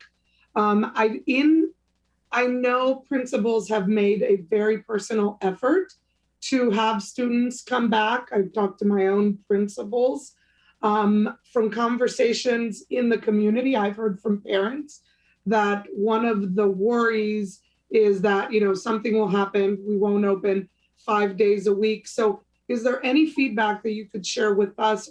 What are parents saying? Why haven't they enrolled? Re-enrolled? Because by this point, in the year, private schools have, they've closed down their enrollment windows. So I'm looking for some clarity around that. Well, I mean, one, I'm always committed to being transparent with you with our data. So that's the first. We want everybody back. We've gotten some back, and we have more work to do to get everyone back. If you're asking about many private schools have wrapped up their registration, that may be true, but our registration remains open throughout the summer, and we are going to continue to recruit every one of those kids back into our schools to the very best of our ability. And, in the end, the Wilder School of Government at Virginia Commonwealth University just released some polls about return to school hesitancy. Again, this is fresh off the press. I had a 9 a.m. call with the state superintendent. And I think some of those polls there are still some folks to convince about returning to our schools in person and returning in the fall. And I think we've got to keep working with those groups, which is what we're doing, and give them the confidence that returning to Fairfax County Public Schools can be done and will be done well with safety in mind, but it is safe and that our data shows it. Okay, yeah, what I was specifically looking for was, were there any themes in what our principals are hearing as to what is a roadblock to these parents coming back? I got you, know, Laura. Is it trust? Is it, what is it? I got you. Laura or Margaret, would you like to share any feedback that you would have on that? So this is Laura. I don't have any students who went to private school. So I don't have any feedback for that. Maybe Margaret does. Margaret, anything you want to share? No, I mean, most of the families that we have followed up with, and again, our group was pretty small. The concern was just that there were 5 days, that there would be 5 days in person. And so once we were able to confirm 5 days, most of our families returned. So I haven't, I haven't heard the concern about trust from the families that we have contacted. We do have a couple who have chosen to remain in private, or who have chosen to continue to homeschool, but that's a very, like 1 or 2 families. But I have not heard the piece about trust in terms of families who have left. Stella, the one thing I would conjecture is, because we don't have the definitive I shared with you all today, our planning assumption is no social distancing in the fall, but the CDC has not confirmed that yet for the fall. And many private schools did not have social distancing because they had such small class size, didn't have the same impact. So that may be one thing. I'm just conjecturing. Again, I don't have that direct feedback, but that's something to think about. But again, our assumptions for the fall, we don't expect to see social distancing in play. Yeah, that's helpful. And, I mean, because there is so much effort put into getting these families back, we want them back. I would encourage you going forward to be a little bit more systematic in understanding why they haven't enrolled or re-enrolled yet. I think that's important information, and definitely looking for trends. I would like to know that. Regarding, the professional development, this is a hard one for me. We absolutely, definitely need professional development. There's no way around it. It benefits kids in the long run. I'm struggling, with some of the options, particularly the early release, because many in this community worked very hard to get full day kindergarten, me included. Sure. And in a year after COVID, when we're really looking to maximize every minute, that's an issue. But I understand that is a balance, but I really think it underscores the fact of what many of us talked about during the calendar conversation, which was this board really has to come together and set priorities as to what it is we are looking to do here, because we can't do everything. I have a ton more questions, but thank you.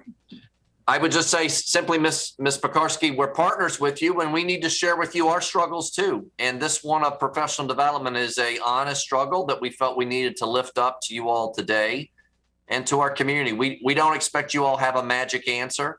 We don't either. But we at least wanted to begin the discussion and really appreciate your feedback and that of other board members on this topic. Thank you. Ms. Sizemore-Heiser, and followed by Ms. Amesh.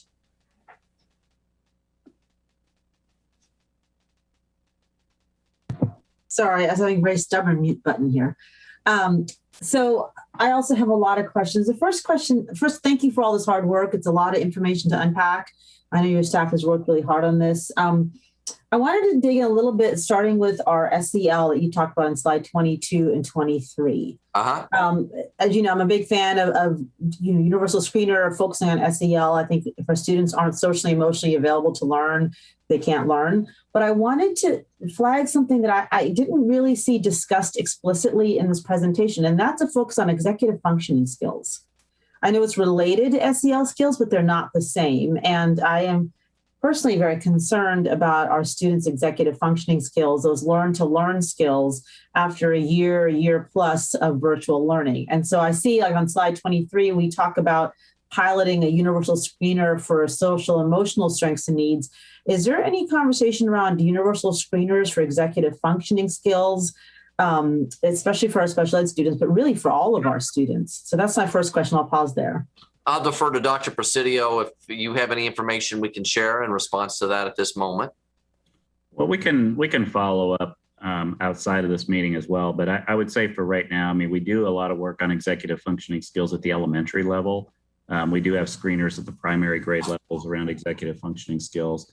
As it pertains to our older students, that CASTLE framework that's represented on the slide, I think it was slide 22. Mm-hmm. Some of the executive functioning skills are kind of embedded under that framework. And if you look at that, there's skills around, responsible decision making. So there are executive functioning skills really as part of that framework that we're using. Thank you. I just would put a plug in there to say that I think we may want to really have some intentional conversations around sort of broader executive functioning skills, both at elementary and secondary. I think about our secondary students who, most of them did not come back to in-person learning. So they've had a year and a half of learning in their pajamas, perhaps having videos and, mics off and on YouTube or texting their friends. And so they are not, I would posit, used to the structure of an in-person learning environment. I'm actually worried about over-discipline. If we don't intentionally have those conversations with our teachers and staff about giving our students the grace and intentionally work in executive functioning skills that we may not have traditionally thought of as needing to be intentionally worked on for secondary students because of the reality. So I want to just put that out there to you all to really, if you haven't had really deep conversations about executive functioning at all levels, I would put that may be a valuable thing to do. Thank you. So that's the first piece. In terms of turning to professional development, I've had many conversations with principals about really the need for this, especially as we keep layering on more that we're asking our building staff to do, SEL, MTSS. So I totally understand the need for this. I'm wondering, is there space to add additional contract hours outside of PD days where we're having days off of instruction, before the contract starts, before the school starts, after you extending the school year? I'm struggling with this losing instructional time with also the very important need for professional development. So have you had those conversations about earlier starts for some of our teachers or things like that? We've had a little bit of discussion about that. I mean, to begin the year earlier brings our teachers back. Their summer is shorter. I mean, how many teachers are going to be eager to do that?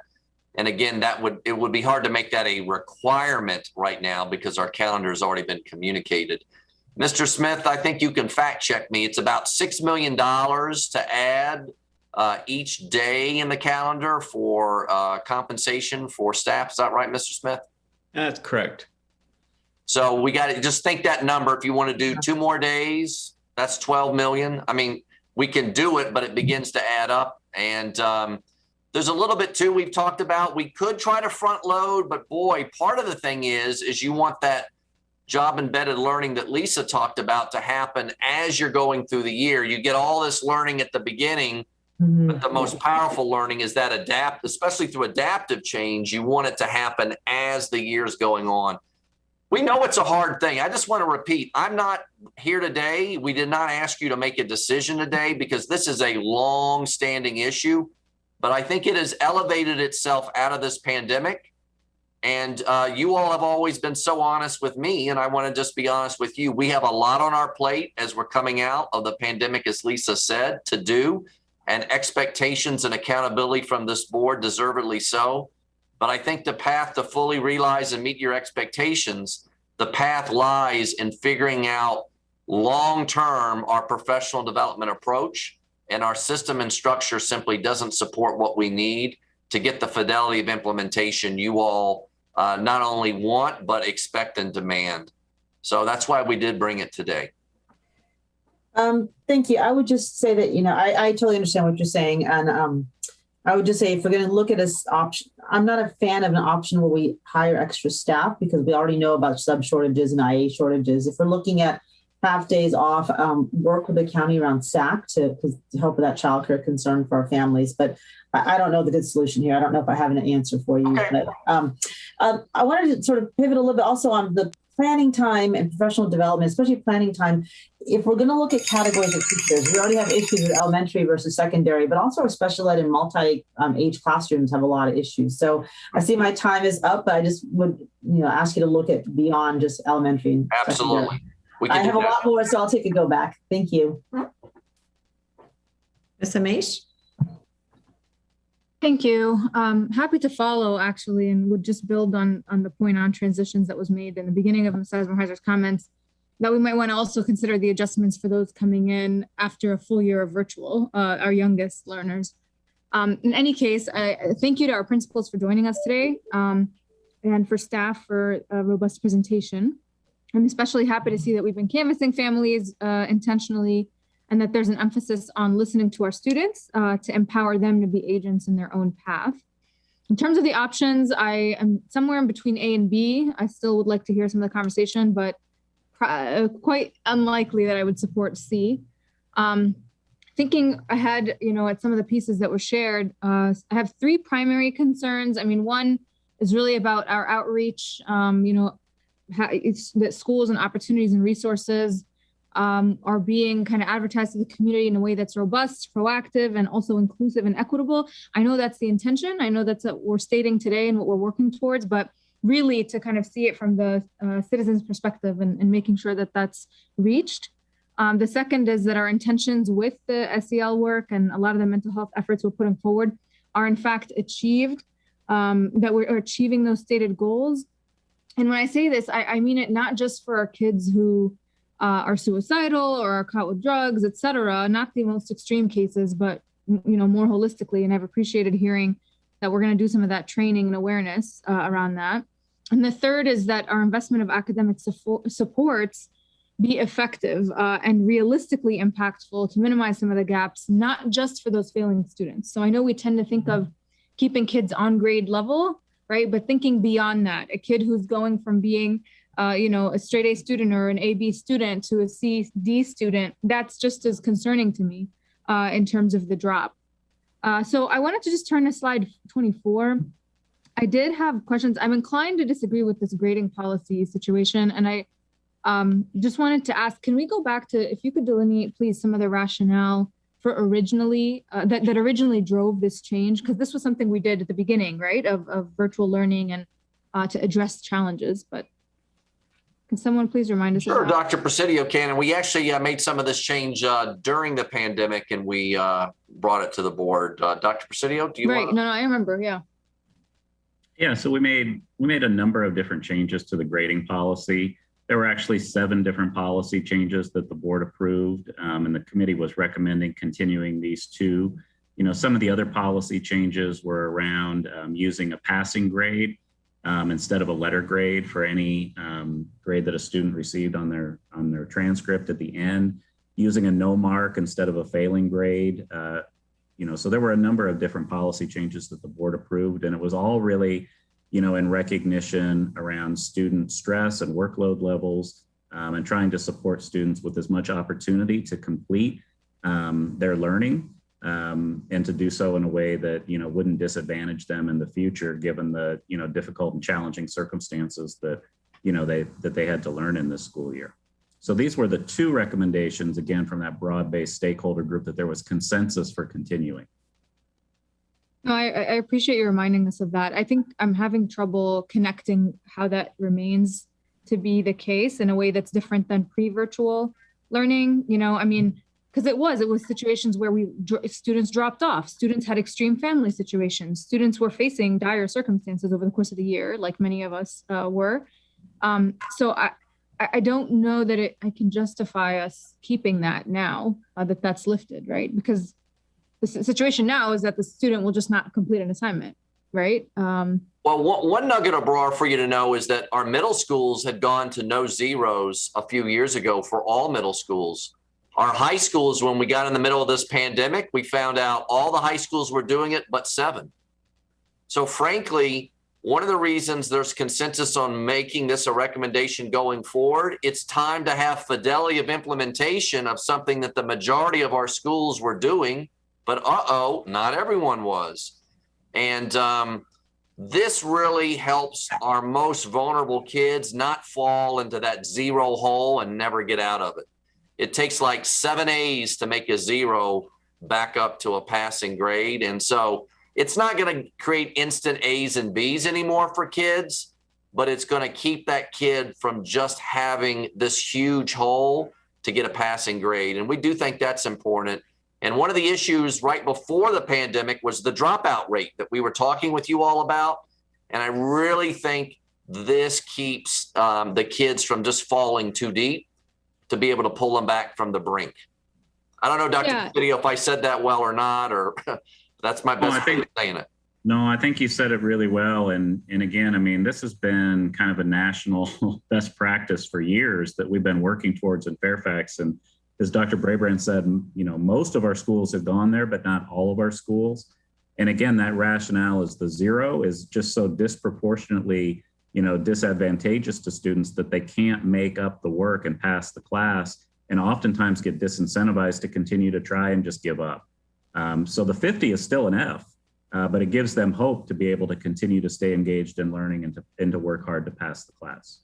Yeah, no, I definitely don't disagree with making up for that, you know, possible lack of motivation, but I think it's in conversation with the late policy, right? Because if there's a late policy that allows for them to gain credit for that, then there's no longer that zero so long as they're trying, right? So I'm curious about whether we can nuance that late policy as well. I don't know if that's been. Well, I think the late policy similarly is, you know, again, that's a recommended best practice and, you know, education research that you want to incentivize students to continue to do the work, right? And there's lots of reasons sometimes that students might not be able to submit an assignment on time. You know, maybe they have childcare responsibilities or you know, whatever the issue was. And you want a way to incentivize students to continue to do the work and demonstrate their learning, even if it's late. And this is a way to do that. I will take my go back. Thank you. Okay. All right. Thank you. Ms. McLaughlin, and then Karen Corbett-Sanders. Great. I'm going to speed through this because we have such limited time and too many things to talk about. One, the grading policy, Sloan. I remember that work very well and absolutely support the no zeros, but I do think we have to think about what time limits are there. As Ms. Amish said, you know, whether we say get it in by the quarter, because teachers can't afford to suddenly have end of the year and now they've got 4 quarters worth of empty work to have to worry about. So I think that needs to be done. Secondly, distinguishing between policy and regulation. School board sets their policy, and then a lot of these changes you're talking about are in reg. But I really want to focus in on something you said because of the research. Our policy, the school board policy is very clear.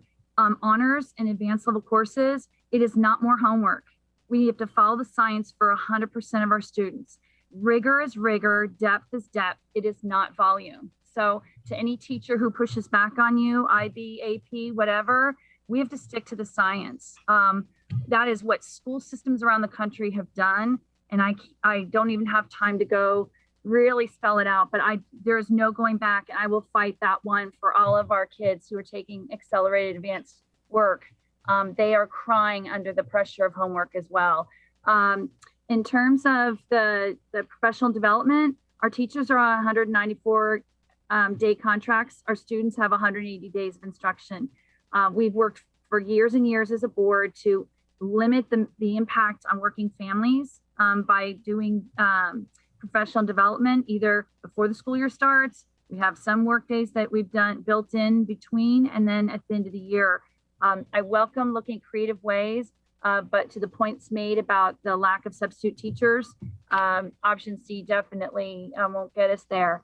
Dr. Brabrand, quick question about the 5.5 thousand students that said they went to private, parochial, or homeschool. Is that the total drop of enrollment we saw? Did we only lose 5,500 kids over the course of the year? No, there were a few kids. No, Ms. McLaughlin, you're right on the numbers about the numbers. There were some kids who simply, hold on, let me get my notes about that. There were some kids who simply left. Some who were kids that moved outside of FCPS once they transferred to one of those settings. So they wouldn't be able to return anyway. So they moved to a private school, and now they've actually moved out of FCPS. There are other reasons in the codes besides those 3 or 4. Those tend to be the biggest, but there's some other reasons kids leave FCPS that's not on that list. So it's not all encompassing. It's a good chunk, but it is not everyone, is the quick answer. Well, more importantly, what percentages of our families and students who disenrolled filled out and provided a code? In other words, that's the 5,500 who responded. What is the delta who never gave us a code, never responded, they just disenrolled and left? Like, what's the total number we ended up of fewer students this year over last?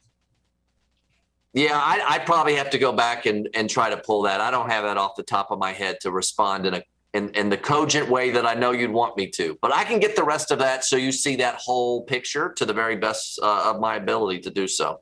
I appreciate that. My colleagues, I think we really need to know the total number of students we lost and what we know what responded, 5,500, but I dare to say I thought the number was far higher. Right. And I guess a nugget, though, is some are lost because they would have left anyway. We have kids every year who leave.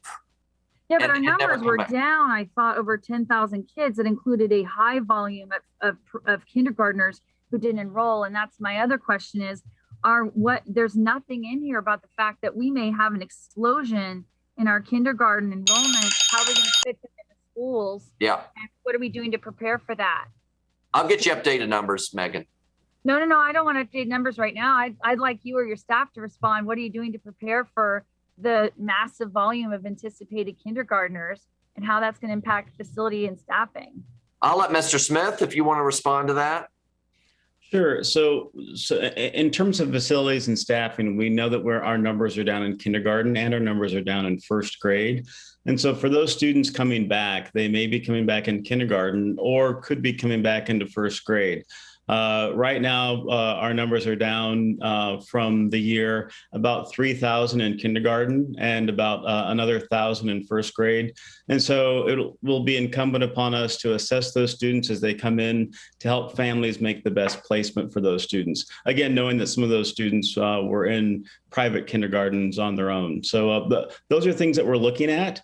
And again, we'll be working very closely with our admissions office as we see those students come in. Mr. Smith, just to clarify, we wouldn't push a kindergartner into first grade if they had 0 kindergarten in the COVID year, correct? No, I'm talking about those students who would be eligible for first grade, because again, our numbers are down in first grade as well. And so it's really thinking about where those students are coming from and doing those assessments to make the best grade placement for them.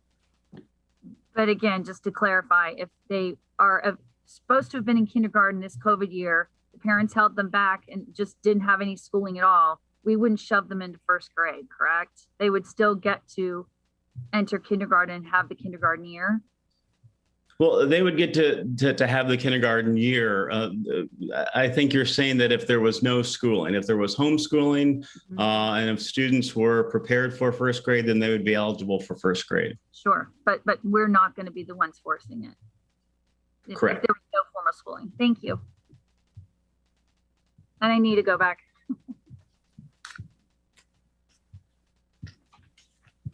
Ms. Corbett-Sanders.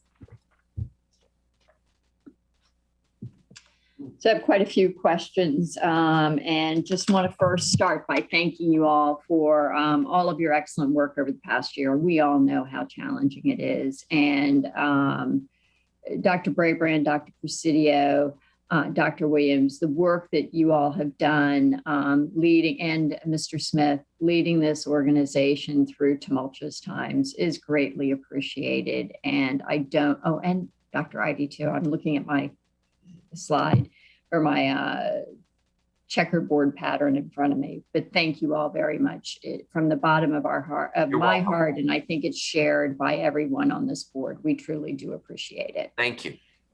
I also want to thank you for the new mask guidance for the summer. That's good news, good stuff. Now I have a couple of questions. ESY, and on page 11, ESY and summer school enrollment. I'm a little surprised that we're down 30% of what we had originally expected.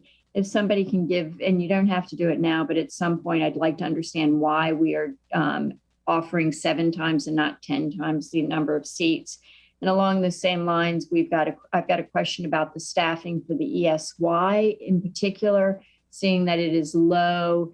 And I am particularly concerned because I received an email from somebody saying that the premiums being offered to other categories of employees were not being offered to ESY. And I'm wondering if that is causing part of the challenge. We're definitely doing premiums for ESY. So I want to clear the air on that one. Premiums for ESY, and we are not done working to get staff, frankly, that are special ed staff that are over helping in general ed summer school and migrating them to ESY. That is one of our strategies, big time.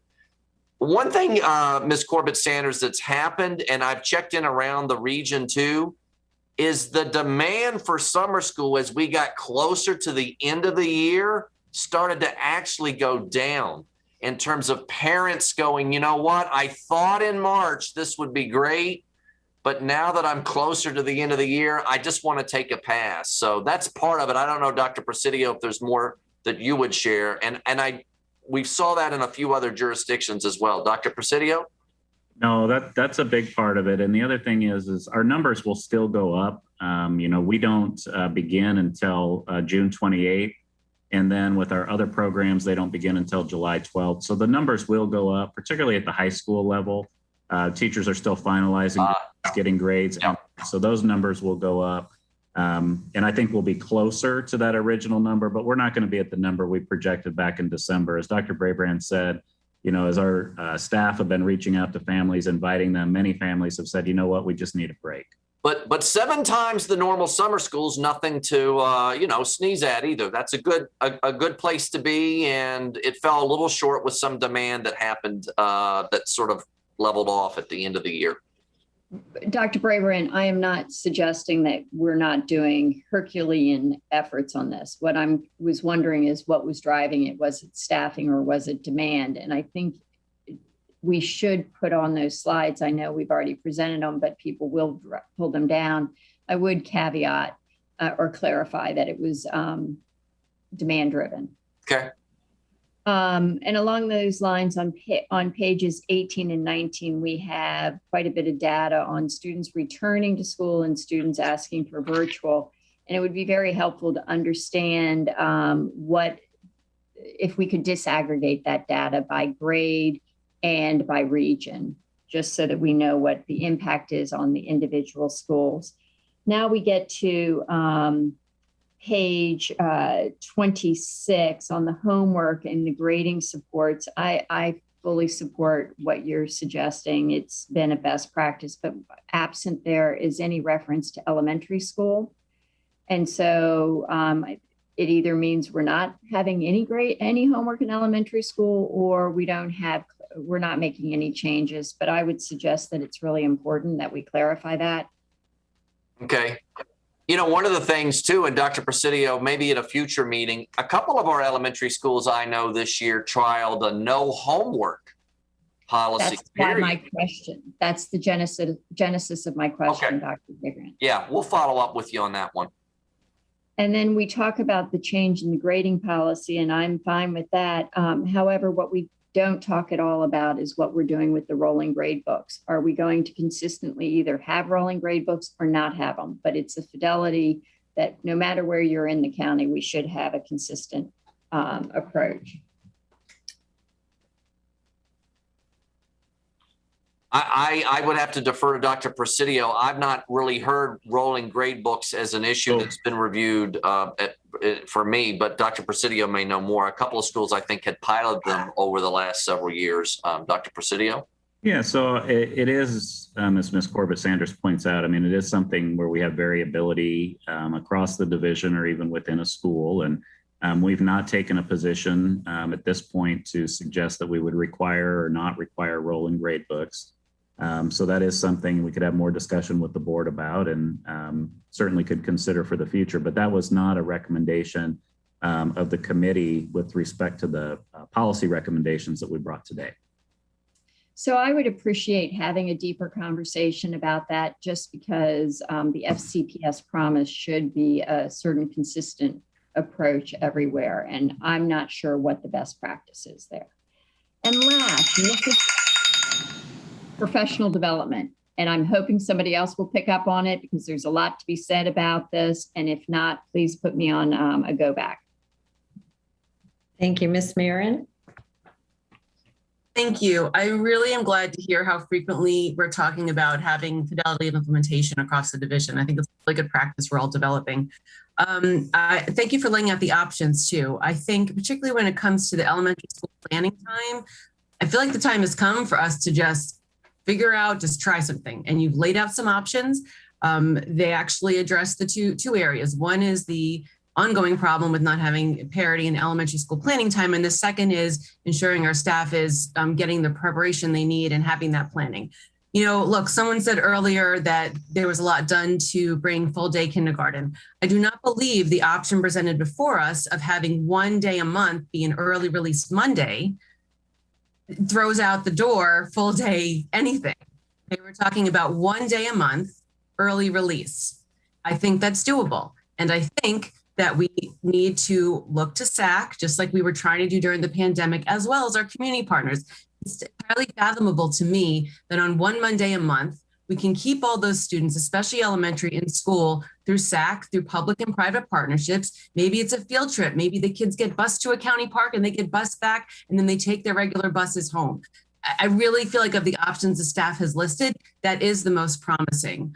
So I really want us to get to that elementary school planning time and as well as help with COVID recovery. I also think with the homework, you know, Dr. Presidio, you and I have talked about this many times in the course load. I think one is expanding it to elementary school, the discussion. You know, I was reminded, you know, from second to third, there's a big jump. And I remember now, and my little guy is going to be doing that next year. And I'm already like, it can't possibly be a big leap, right? Because of the year we just went through, but I don't know. So I think looking to consistency, looking at the options you laid out, let's just keep going with that. And whether that means that it goes to governance for a more thorough review for the board to help inform the superintendent's work, that we have to do it. But I really am at the point where I want to see us act on something, particularly around the planning time, and just try it and see, you know, we were making the best, you know, you've provided the best thought of options. I was glad to hear Dr. Williams talk about the calendar.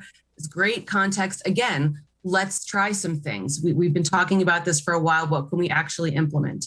Overall, I found this presentation very helpful. So thank you, and I'll leave it at that for now.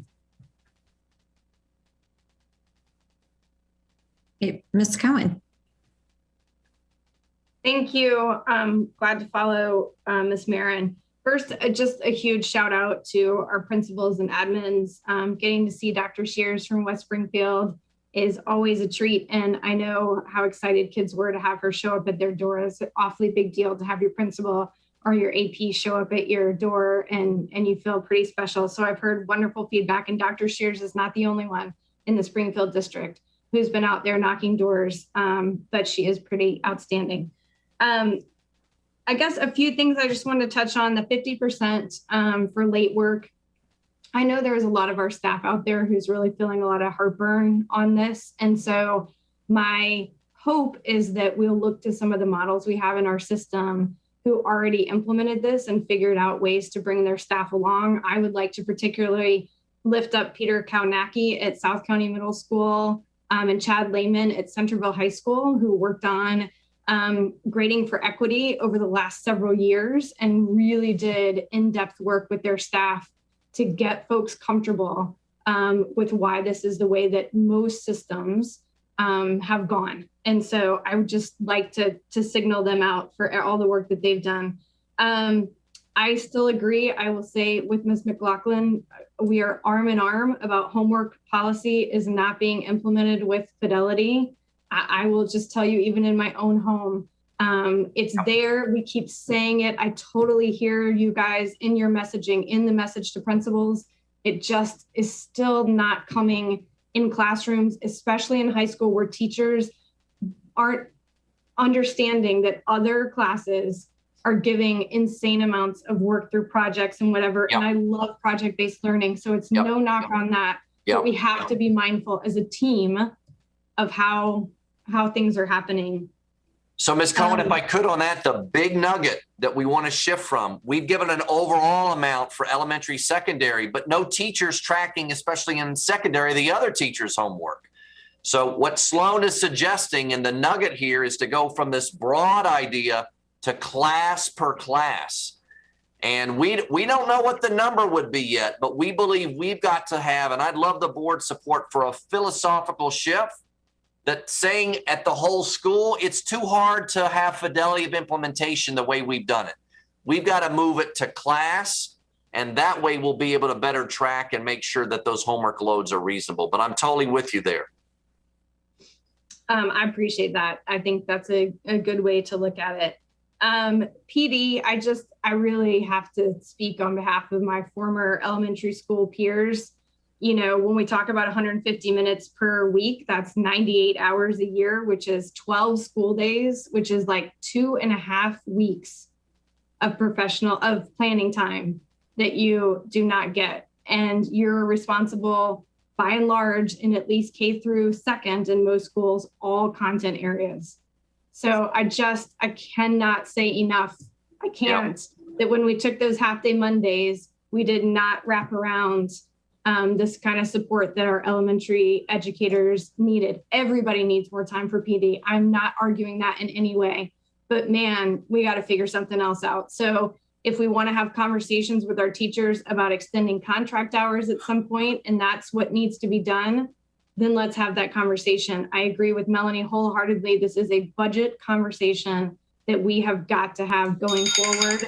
And even potentially putting our SPED teachers, having conversations with them about a longer contract, because their responsibilities for PD are much more significant. I know, like everyone else, I have a million more questions. So Ms. Tolan, if you don't mind putting me on the list for go backs too, I so appreciate it. All right, thank you, Ms. Dearna Koufax, and then Mr. Frisch. Thank you. And thank you to staff for this very comprehensive return to school. We've had many of these this year. I will just make some comments and then try to, in this go round, try to talk to you about where you want our thoughts.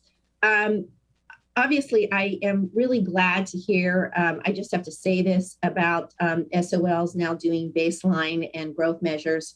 We have worked on that for so many years. Yes. Growth-based models. And so to have that, particularly this year, particularly to have that baseline after we come out of COVID, they may be impactful tests for one of the first times in a long time. At least I say that, not actually in jest, but in all honesty, because we always need that baseline. We need the growth. We need to see the growth model.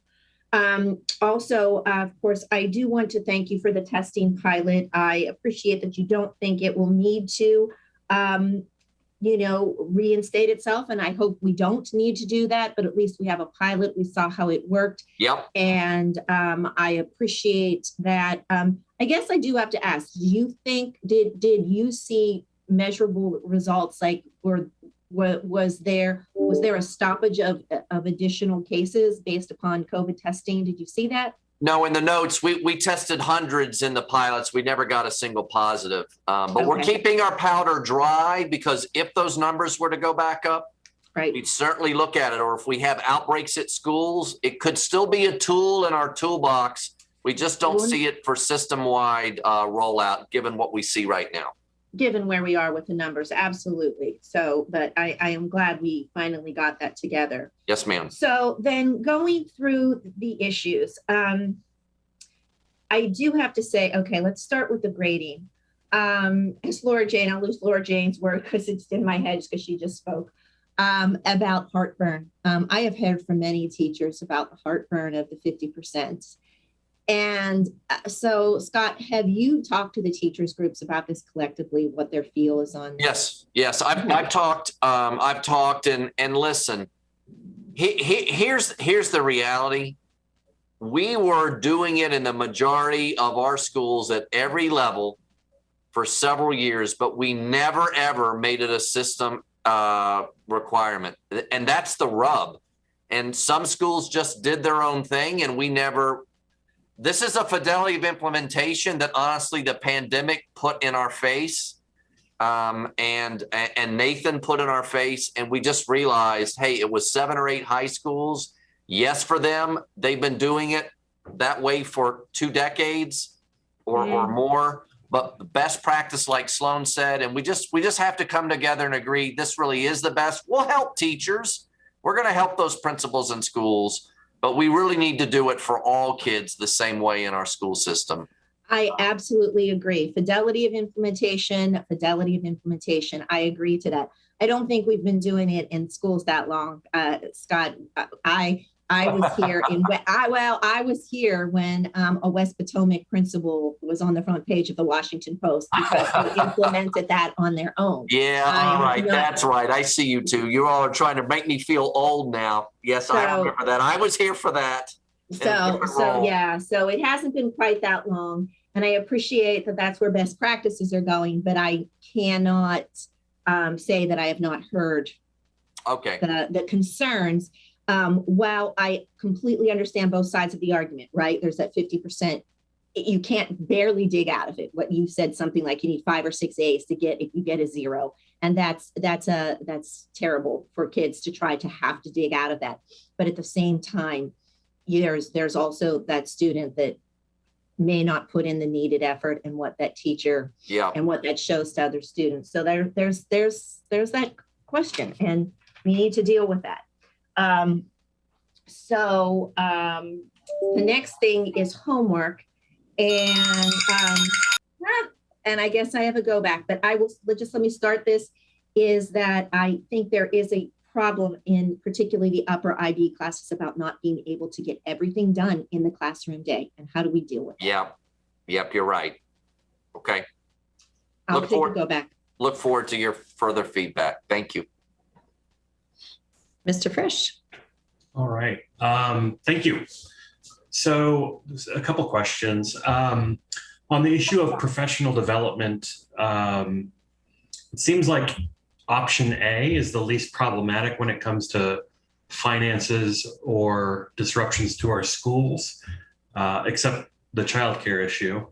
Have there been any discussions with our county partners about perhaps using our rec centers like we do for snow days?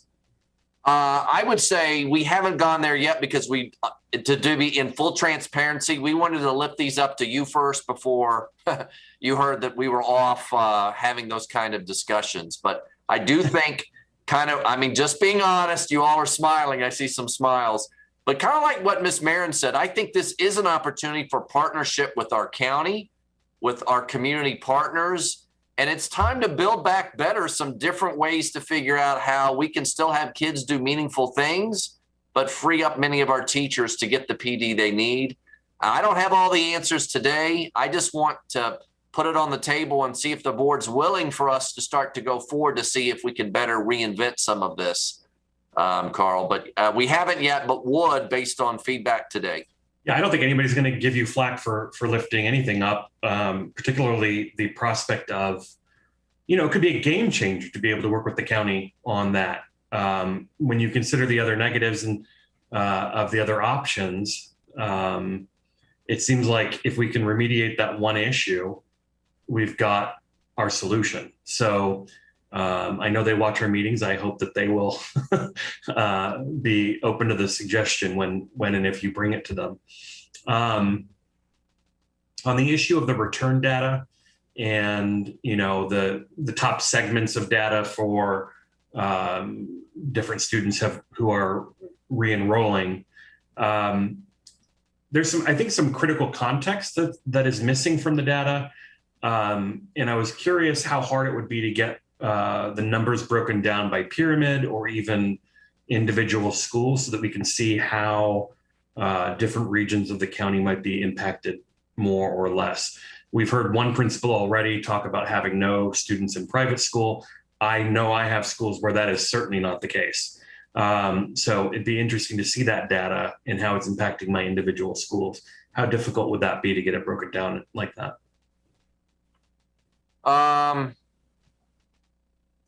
We have the data because we've shared it with individual schools. So we do have that data. We can pull that together with some numbers at a high level to see where where students are.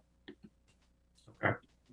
And I assume that y'all are looking at that to see where there might be places where the same, I imagine many principals are using the same tools of the trade to get people to re-enroll. And if we're seeing it super successful in one place and not in another that has similar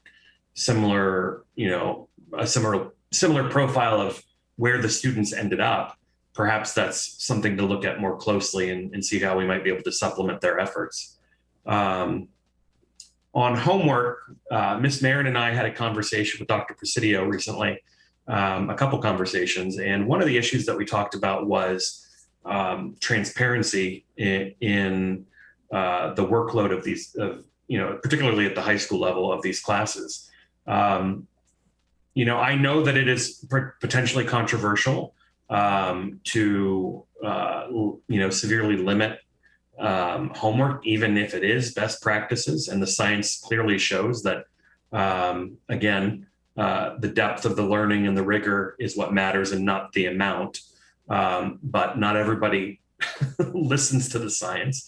I'm curious how, I know that we have some schools that, and I believe this is true, Dr. Presidio, you can correct me if I'm wrong. We have some schools that already inform students and their parents or guardians about the amount of expected work each week. Can you speak to how prevalent that practice is and how difficult it would be to make that uniform across the division? Yeah, thanks for that question. I'm not sure how prevalent it is. I mean, I know anecdotally of some schools that do that. I do think it's helpful. I mean, that does give students and families an understanding, an idea of how much homework is going to be assigned in a particular class. However, my personal and professional recommendation is that we have a policy that still limits the amount of homework because, if you do have a class that assigns homework beyond what the current policy limits already are, just by communicating that to a student and to a family member, I don't think mitigates the issue, but definitely it's helpful information, and I'm not exactly sure how prevalent the practice is, though. It seems like a potential stopgap in between where we are now and limiting. I don't know what the likelihood of getting that limit put in there is. So I know that there are a lot of difference of opinions on this. And I know that many educators want, they look at what they are required to teach to get the instruction across, particularly at the AP and IB level. And they think, well, yeah, if I'm teaching this though, here's what I need from my students to get that across. So I think that there's probably a good deal of work to be done there to make sure that everybody's on the same page so that we can do what the science suggests. I'll take a go back. Thank you. Thank you. Okay, I think that's everyone. I'll make a few comments and then we'll do our time check. I'll just run through these three topics quickly. Homework, I'm not a fan of hours and hours of homework. So we'll be interested to see, how you want to deal with that moving forward to support, with looking into the, the research and, as Mr. Fisher was saying, talking to teachers at some of these advanced courses and figuring out where we need to go with that.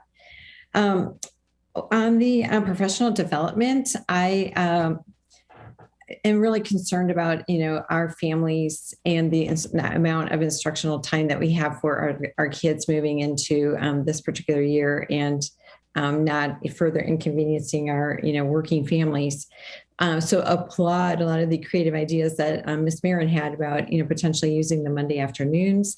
I was going to throw another one on the table too. I've done, many years of teacher professional development.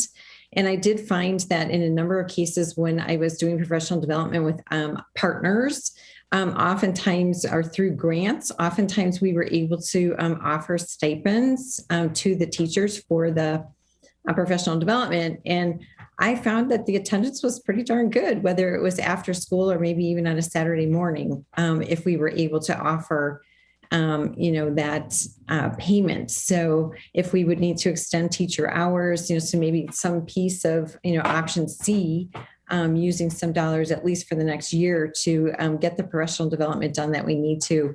And I'm very sensitive to the fact that we need to do it a number of times throughout the year in order to, follow those, adult learning best practices. So just throwing that on the table is perhaps an option to look at. And with the grading, completely understand, where you're coming from on that. And I don't want to make it really difficult, but just wondering if we could look at some things like, a certain number of missing assignments that could be listed as a 50. And maybe at some point after one or two, it does become a 0 or, something like that to alleviate some of the concerns that our teachers have around just giving everyone a 50% on, each assignment, even if it's not handed in. So just another idea to throw out there on the table. I wanted to make a shout out. I'm really excited about the information you had in there about elevating student voice, of course. And I wanted to give a shout out to McLean High School's Raising Student Voices program. They did a really great job this year of hearing from students throughout the pandemic. And, we're having conversations in Dranesville with Langley High School and Herndon High School about, ways to, use that program in ways that will be workable for these other high schools and looking at doing some joint work across the high schools. So definitely support that kind of activity. I do also want to pick up on Mr. Sizemore-Heiser mention of executive functioning skills. I've had a couple of conversations with middle school principals. I think especially that middle school age, 7th and 8th grade, I think is a huge time for building executive functioning skills. And if our kids have missed out on their 7th grade year, let's say, or their 8th grade year, doing it virtually this past year, we may really need to pay some very close attention to those sort of middle grades and giving them more support on executive functioning as they're moving into 9th and 10th grade. I also wanted to think about with the kinds of things that we may have coming up over the summer, changes in mask policy, changes in perhaps clinics for vaccinations, if we can start vaccinating our younger students. Those would just be 2 examples of information that our families would need very quickly. So I hope we have plans for a way to communicate very effectively and quickly with families throughout the summer, whether it's on our webpage, texting, calling, whatever that would be. So I'm hoping you guys have been thinking about that. Also wondering about what other kinds of things might look different next year. I haven't heard anything about our middle school schedule, for example. Are you still considering the block schedule or returning back to a regular schedule? And I wanted to just ask a little bit about the Schoology rollout and how you're feeling about, how that's moving forward into the next fall. Let me let Marty start with Schoology, Marty, and then Sloan, I think we have had some discussions around the schedules with our secondary principals. So Mr. Smith, you want to start, and then Dr. Presidio. Well, I'll also let Sloan weigh in on Schoology. I know that we've been working and scheduling those training sessions for teachers to ensure that we have a good and strong rollout of Schoology. We know that Blackboard is coming to an end, and we have instructed everyone on how to move those files and get those files out of Blackboard so that they can have access to all of their teaching materials for the future. But we feel like we're on track to having a good rollout of Schoology in the fall. Yeah, I would agree with Marty. I think we've done a good job collectively working across the different departments, working with our pilot schools and Schoology this year, and really learning, about best practices and how to support staff with what they're going to need to make that transition. So I think that's coming along pretty well. And Margaret's here. So, Margaret, you might actually want to speak a little bit to the schedule work at the middle school level. The Middle School Principals Association did a lot of work collectively to develop consensus on the schedule for next year. So I'd certainly welcome any comments from Margaret. Sure, happy to. We did agree to a block schedule. So we'll have an AB day with no embedded period. we'll continue to have an advisory period on third or fourth period, so either the A or the B day. We were told we have 85-minute classes that will take place, and we're also very honestly already talking about implementing some type of break during the day. So we're all on board with our AB block schedule days for middle school. And this is a big deal. This is a big deal. Margaret, have we ever done this, honestly, in the history of FCPS? Have we? Which part? The AB consistent schedule? I'm just saying a consistent schedule with all those pieces that you just outlined. Yes, because some of us had 7-period days. Some of us had block days with embedded periods. Some of us had an anchor day on Monday and then Tuesday through Friday. So this is the first time we've had all AB days. So just as this board continues to talk about, are we making progress with fidelity of implementation?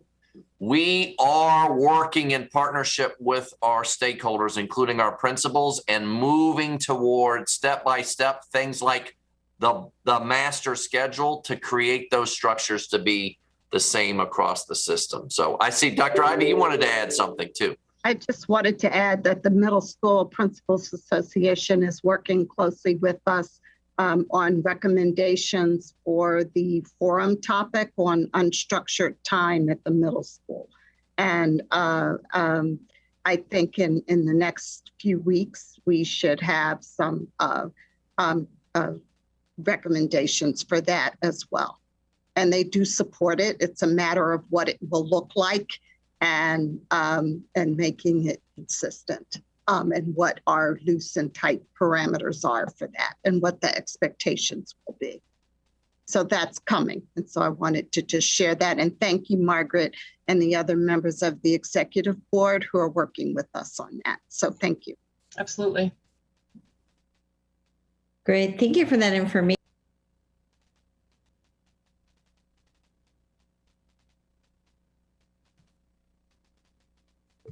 Elaine, you're muted. I think you're muted, already Elaine. on mute. I was on and then turned it off.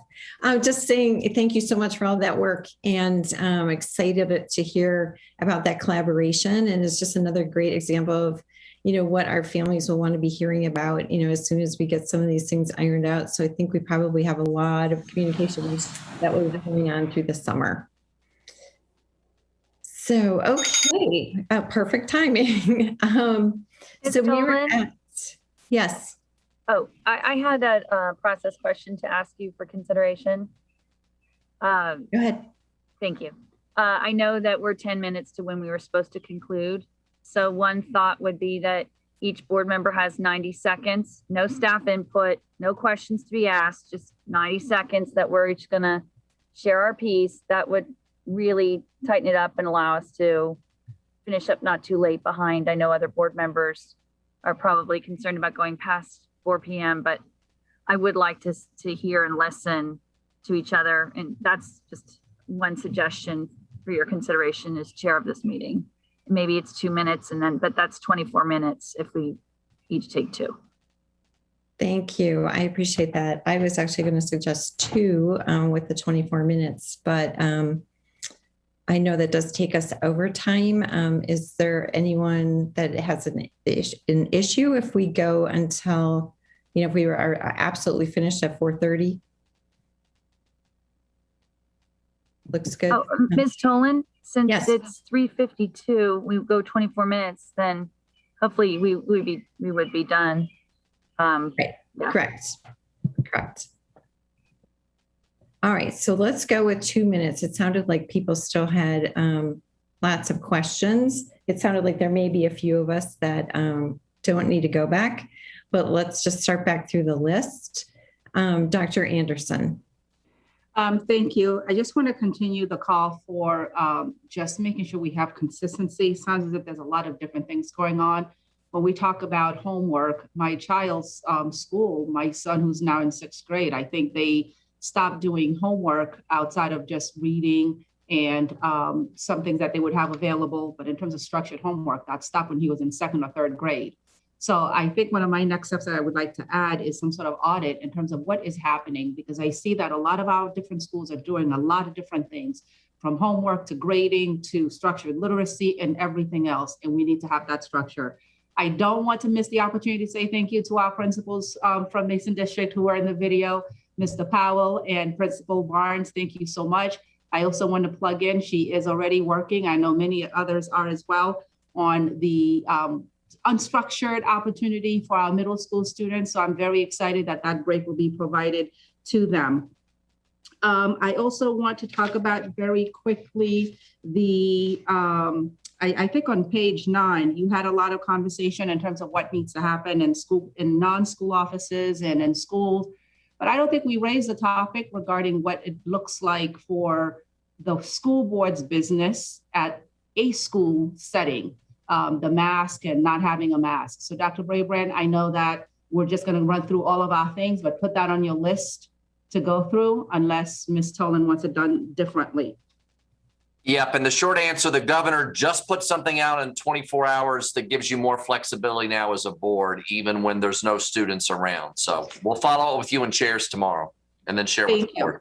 Another thing just to raise to you, Dr. Presidio, the same concern that we had regarding the work that was mailed home when COVID started continues to be an issue in Mason. We have some parents who are not receiving it because their mailboxes or their shared housing situation. If we could also do what we did then, which is to provide the copies of the workbooks at the food distribution sites, I think that would be very helpful in our area. You talked about here that you are expecting the guidance on slide 13 to be no social distancing. Can you give some information in terms of to what that feeling, that intuition is based on? Whether again, it's now or at the end, I will just put that down for you. And I believe my last piece was on page 23, where you talked about the social emotional. I need a little bit more clarity regarding what is the tier 1 instruction, whether it's a tier 2 instruction regarding that piece, but I will also add this to the next steps. Thank you.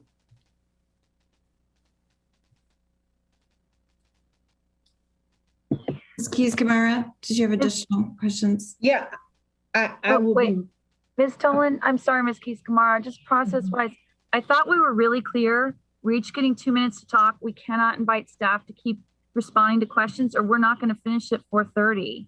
So I thought that was the clarification. We're not asking questions. We can pose what we want, but staff isn't supposed to be talking. Or all right, thank you, Ms. McLaughlin. You're absolutely correct. We have a severe time constraint. So we will have to discuss questions with staff at a later time. Ms. Keys-Gamarra. Sure. I think I'll be really quick. 2 things that my colleagues have mentioned I think are really important. One is with respect to the homework policy. Dr. Brabrand, and I know you can't respond now, I think part of what we're dealing with is the culture of schools and believing that, especially at the high school level, what is necessary to get into colleges. And so there is a pressure, for example, to take more AP classes, to take more IB, well, IB is prescribed, but that also adds to the homework load. When I hear students taking 4, 5, 6 AP classes in one semester, I'm not quite sure how that factors in to how we can help make sure they're not giving too much homework. And so I just wanted us to think about how we address the culture. There are expectations from parents and students because of how we see achievement. With respect to Monday afternoons, I just want to remind people that we've had a lot of pushback sometimes about, with respect to parents not having having the full day, and with respect to our staff members wanting that. And so again, that's a part of the culture component that we really have to deal with. I know we need to get these things in. I am particularly concerned about how we are making sure that our staff members feel supported, not just with the training, but we're listening to them. So those are just 2 things I wanted to make sure I mentioned, because I do think it's a little bit more than just, hey, teachers want to give more homework. I think it's a cultural issue that we're going to have to dig a little deeper to deal with. Thank you.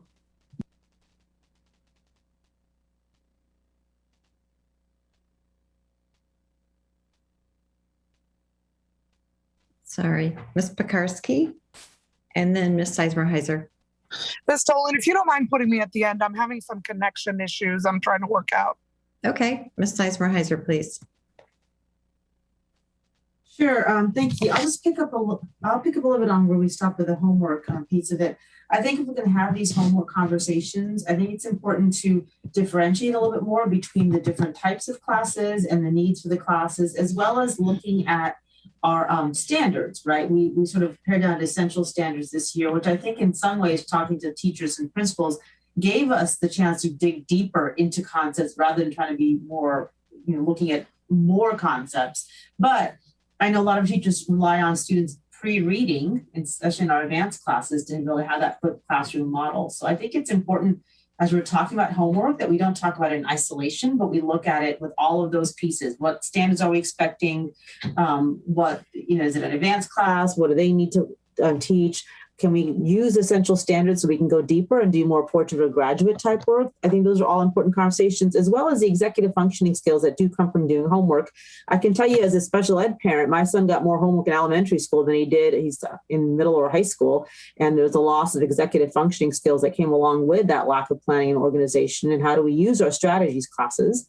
So I think we need to have really holistic conversations about homework if we're going to do some of these changes.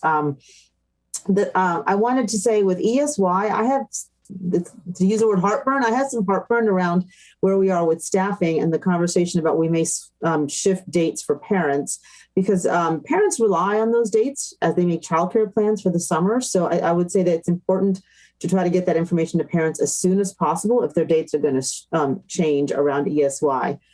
So that's the first, another piece that I wanted to put out there. I do think it's important, so I'm just looking at my notes here, that when we are looking at our students coming back in the fall, that we are looking not just at how to support our students, but to how to support our families as they return to supporting their students as well. And I have lots more, but I will stop. Ms. Samash. Yeah, thank you. Just going back to the points I was going to address earlier, I did have questions for staff, but on the homework policy specifically, I agree that nuance would be beneficial, just like it would be, I think, for the grading policy that we discussed earlier. I won't go back and rehash, but things like excused, non-excused, et cetera.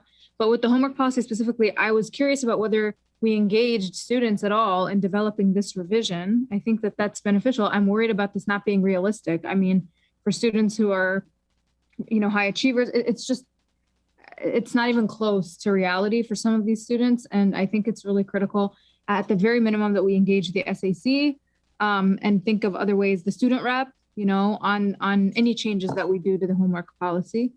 The second piece is about the outreach. So I had questions around, how are we determining whether we have or have not canvassed particular families? Are we going to be particularly intentional about those who we've lost from the last time around? Especially, families that may have had multiple kids, et cetera, that were a part of our system for some time.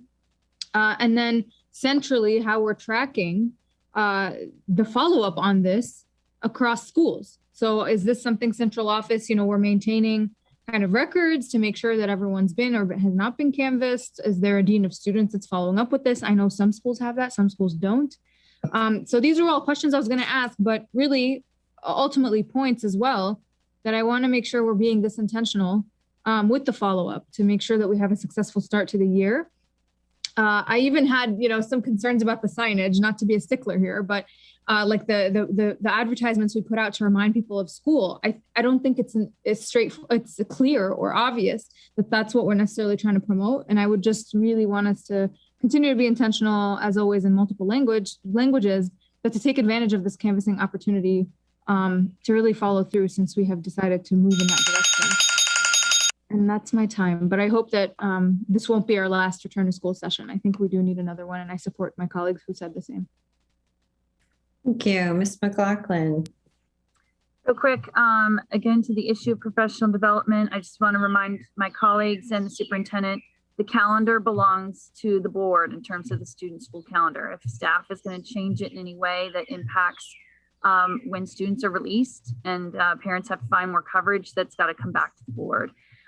With this continued conversation about homework and homework volume and load, I've spent most of my 10 years on the school board working with staff, following the Stanford research, working with community advocates, working with prior board members on this. Our school board policy is very clear. 5 minutes per grade level. It's based on science. Everyone keeps talking about advanced courses and more content to be taught. That doesn't negate the science on the brain. Whatever you teach, the depth and rigor, it doesn't matter. You can still end up having 90 minutes of instruction and 45 minutes per academic course in an evening. That brings you to a little over 2 hours and 15 minutes per night, since students are on a block schedule and they typically have 5 out of their 7 courses being academic.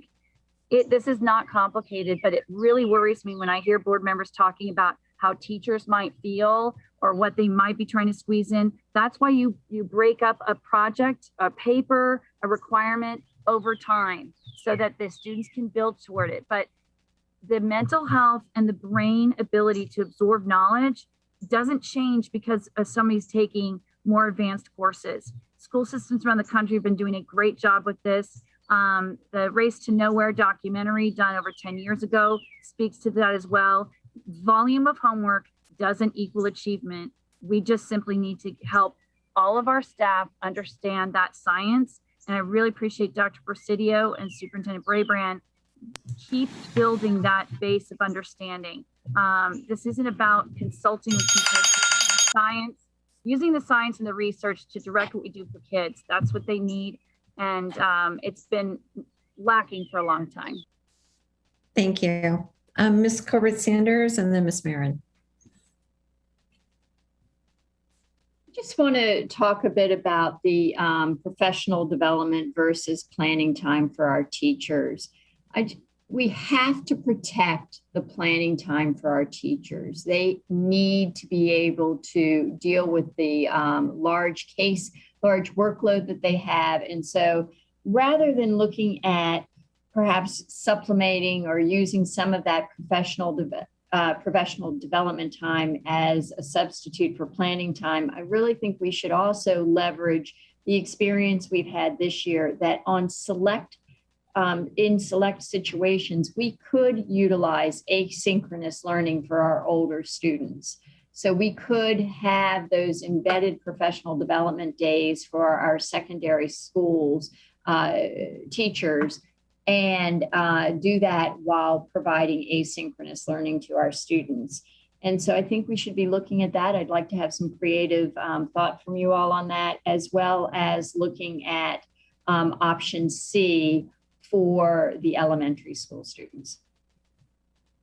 But please protect the planning time for us, for our teachers. They are desperate for being able to do that. And next year, with all of the remediation that they may have to do and dealing with different various level of students in a single classroom, we need to give them that respect.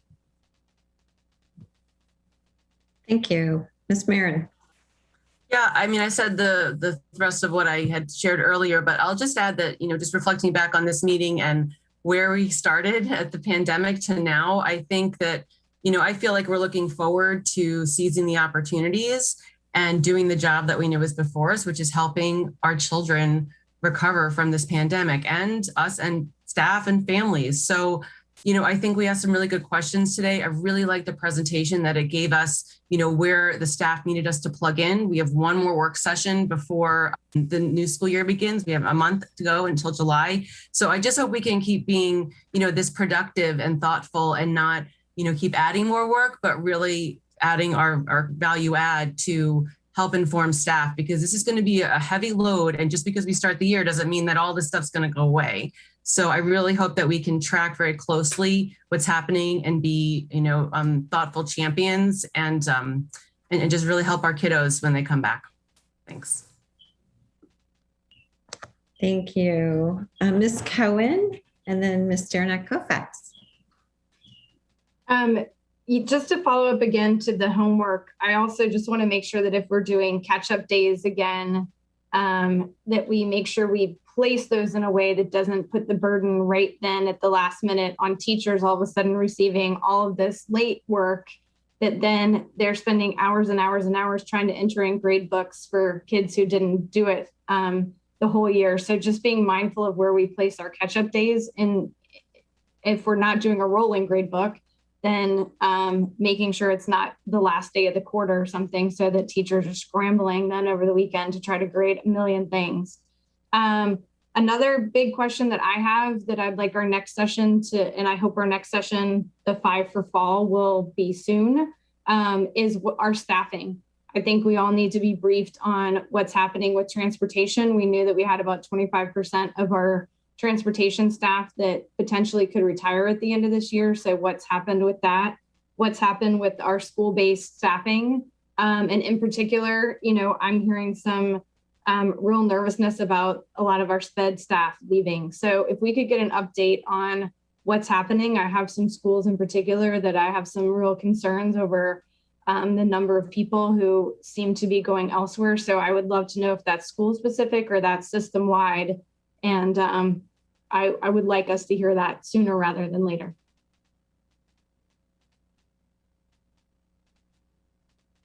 Ms. Turner-Kofax.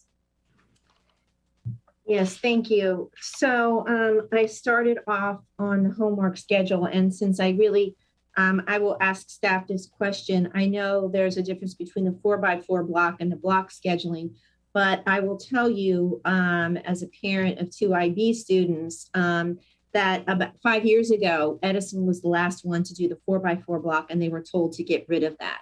So if there are block schedules, Dr. Braybrand, that are now coming up again, and they're 4x4 blocks, there's a lack of fidelity of implementation. So I need to understand and know that whether or not that is happening, because that was precisely the reason. I appreciate and respect Ms. McLaughlin's of the testing and brain research. And I don't want a lot of homework, but when the block schedule changed, that's what happened, where teachers were having to record lesson plans, and that became part of the homework because they weren't able to get it in. So I think if we are serious to have this change, and we've talked about this quite a bit, we have to have a whole cultural shift. We have to have, particularly in the high school, we have to have teams that are of different subject matters, working together to ensure that they will not each be giving 1 hour's worth of homework, because this has not ever not happened. At least in my kids' high school careers, this was a constant. This was a constant in the upper level classes. So in order to make this a reality, I think we would have to add more planning time to our teacher schedules to make sure, at least in these implementation times, but not once it's rolling and once it's there. I think that will be important. And also, I guess what I was hearing, and maybe I need to be a little bit more clear, for the teachers, they were asking, at least these are the teachers that have communicated to me, they want the kids to succeed, they want them to be successful, but they just were concerned that they needed some minimum effort to make this a reality.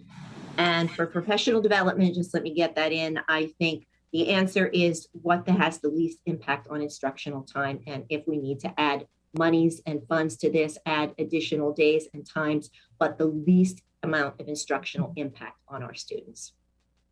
We can't take away learning time. Thank you. Mr. Frisch. Thanks. I want to talk a little bit about vaccinations. On slide 6, we have the good news that more than half of our students who are eligible have received at least one of their shots. And that 1 in 5 have received both, which has me thinking about the fall. One of the reasons that it's difficult to provide the vaccine to adults is because they're scattered across any locality, whether they're at home or in their workplace. They're not necessarily centralized at any given point. We don't have that problem in our schools. For the most part, young people are at their schools during the day.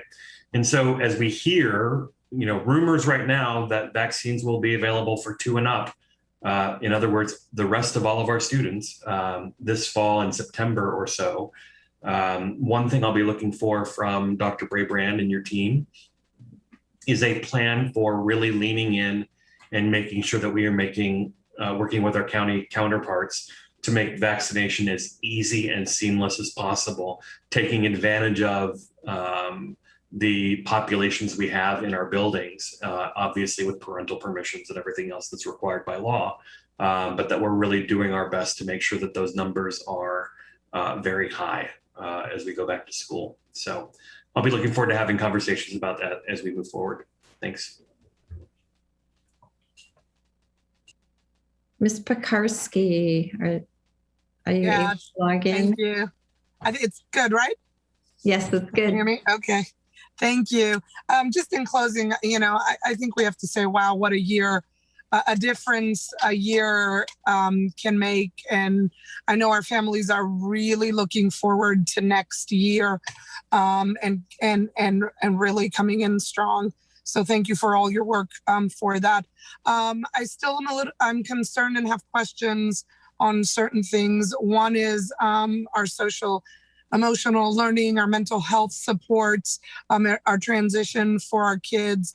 In the parent survey, I noted that we had low numbers of parents who felt that the supports that were given, or at least lower than I would like to see, that the supports that were given were truly helpful to those kids. So, as we're going into next year, I think that's something to really reflect upon and talk to our parents. So, I will follow up on that. Homework, I am so happy that we are talking about this, trying to work on it. It is definitely an issue for our kids, and it is crushing them. And I don't know if there is a perfect solution, but we've got to keep trying. So thank you. Regarding professional development, I too understand the need. Very important. We have to have it for our kids. Ultimately, we need our teachers trained, but we must protect instructional time, especially going into next year.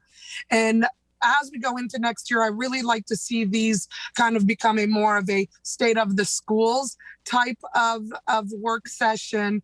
We need to follow these kids closely. We need to see what the impacts from COVID were and what we are doing, what supports we're putting in place, and how they are helping our kids be successful and productive and move on from this time, which is what we all want. And I realize that. Thank you.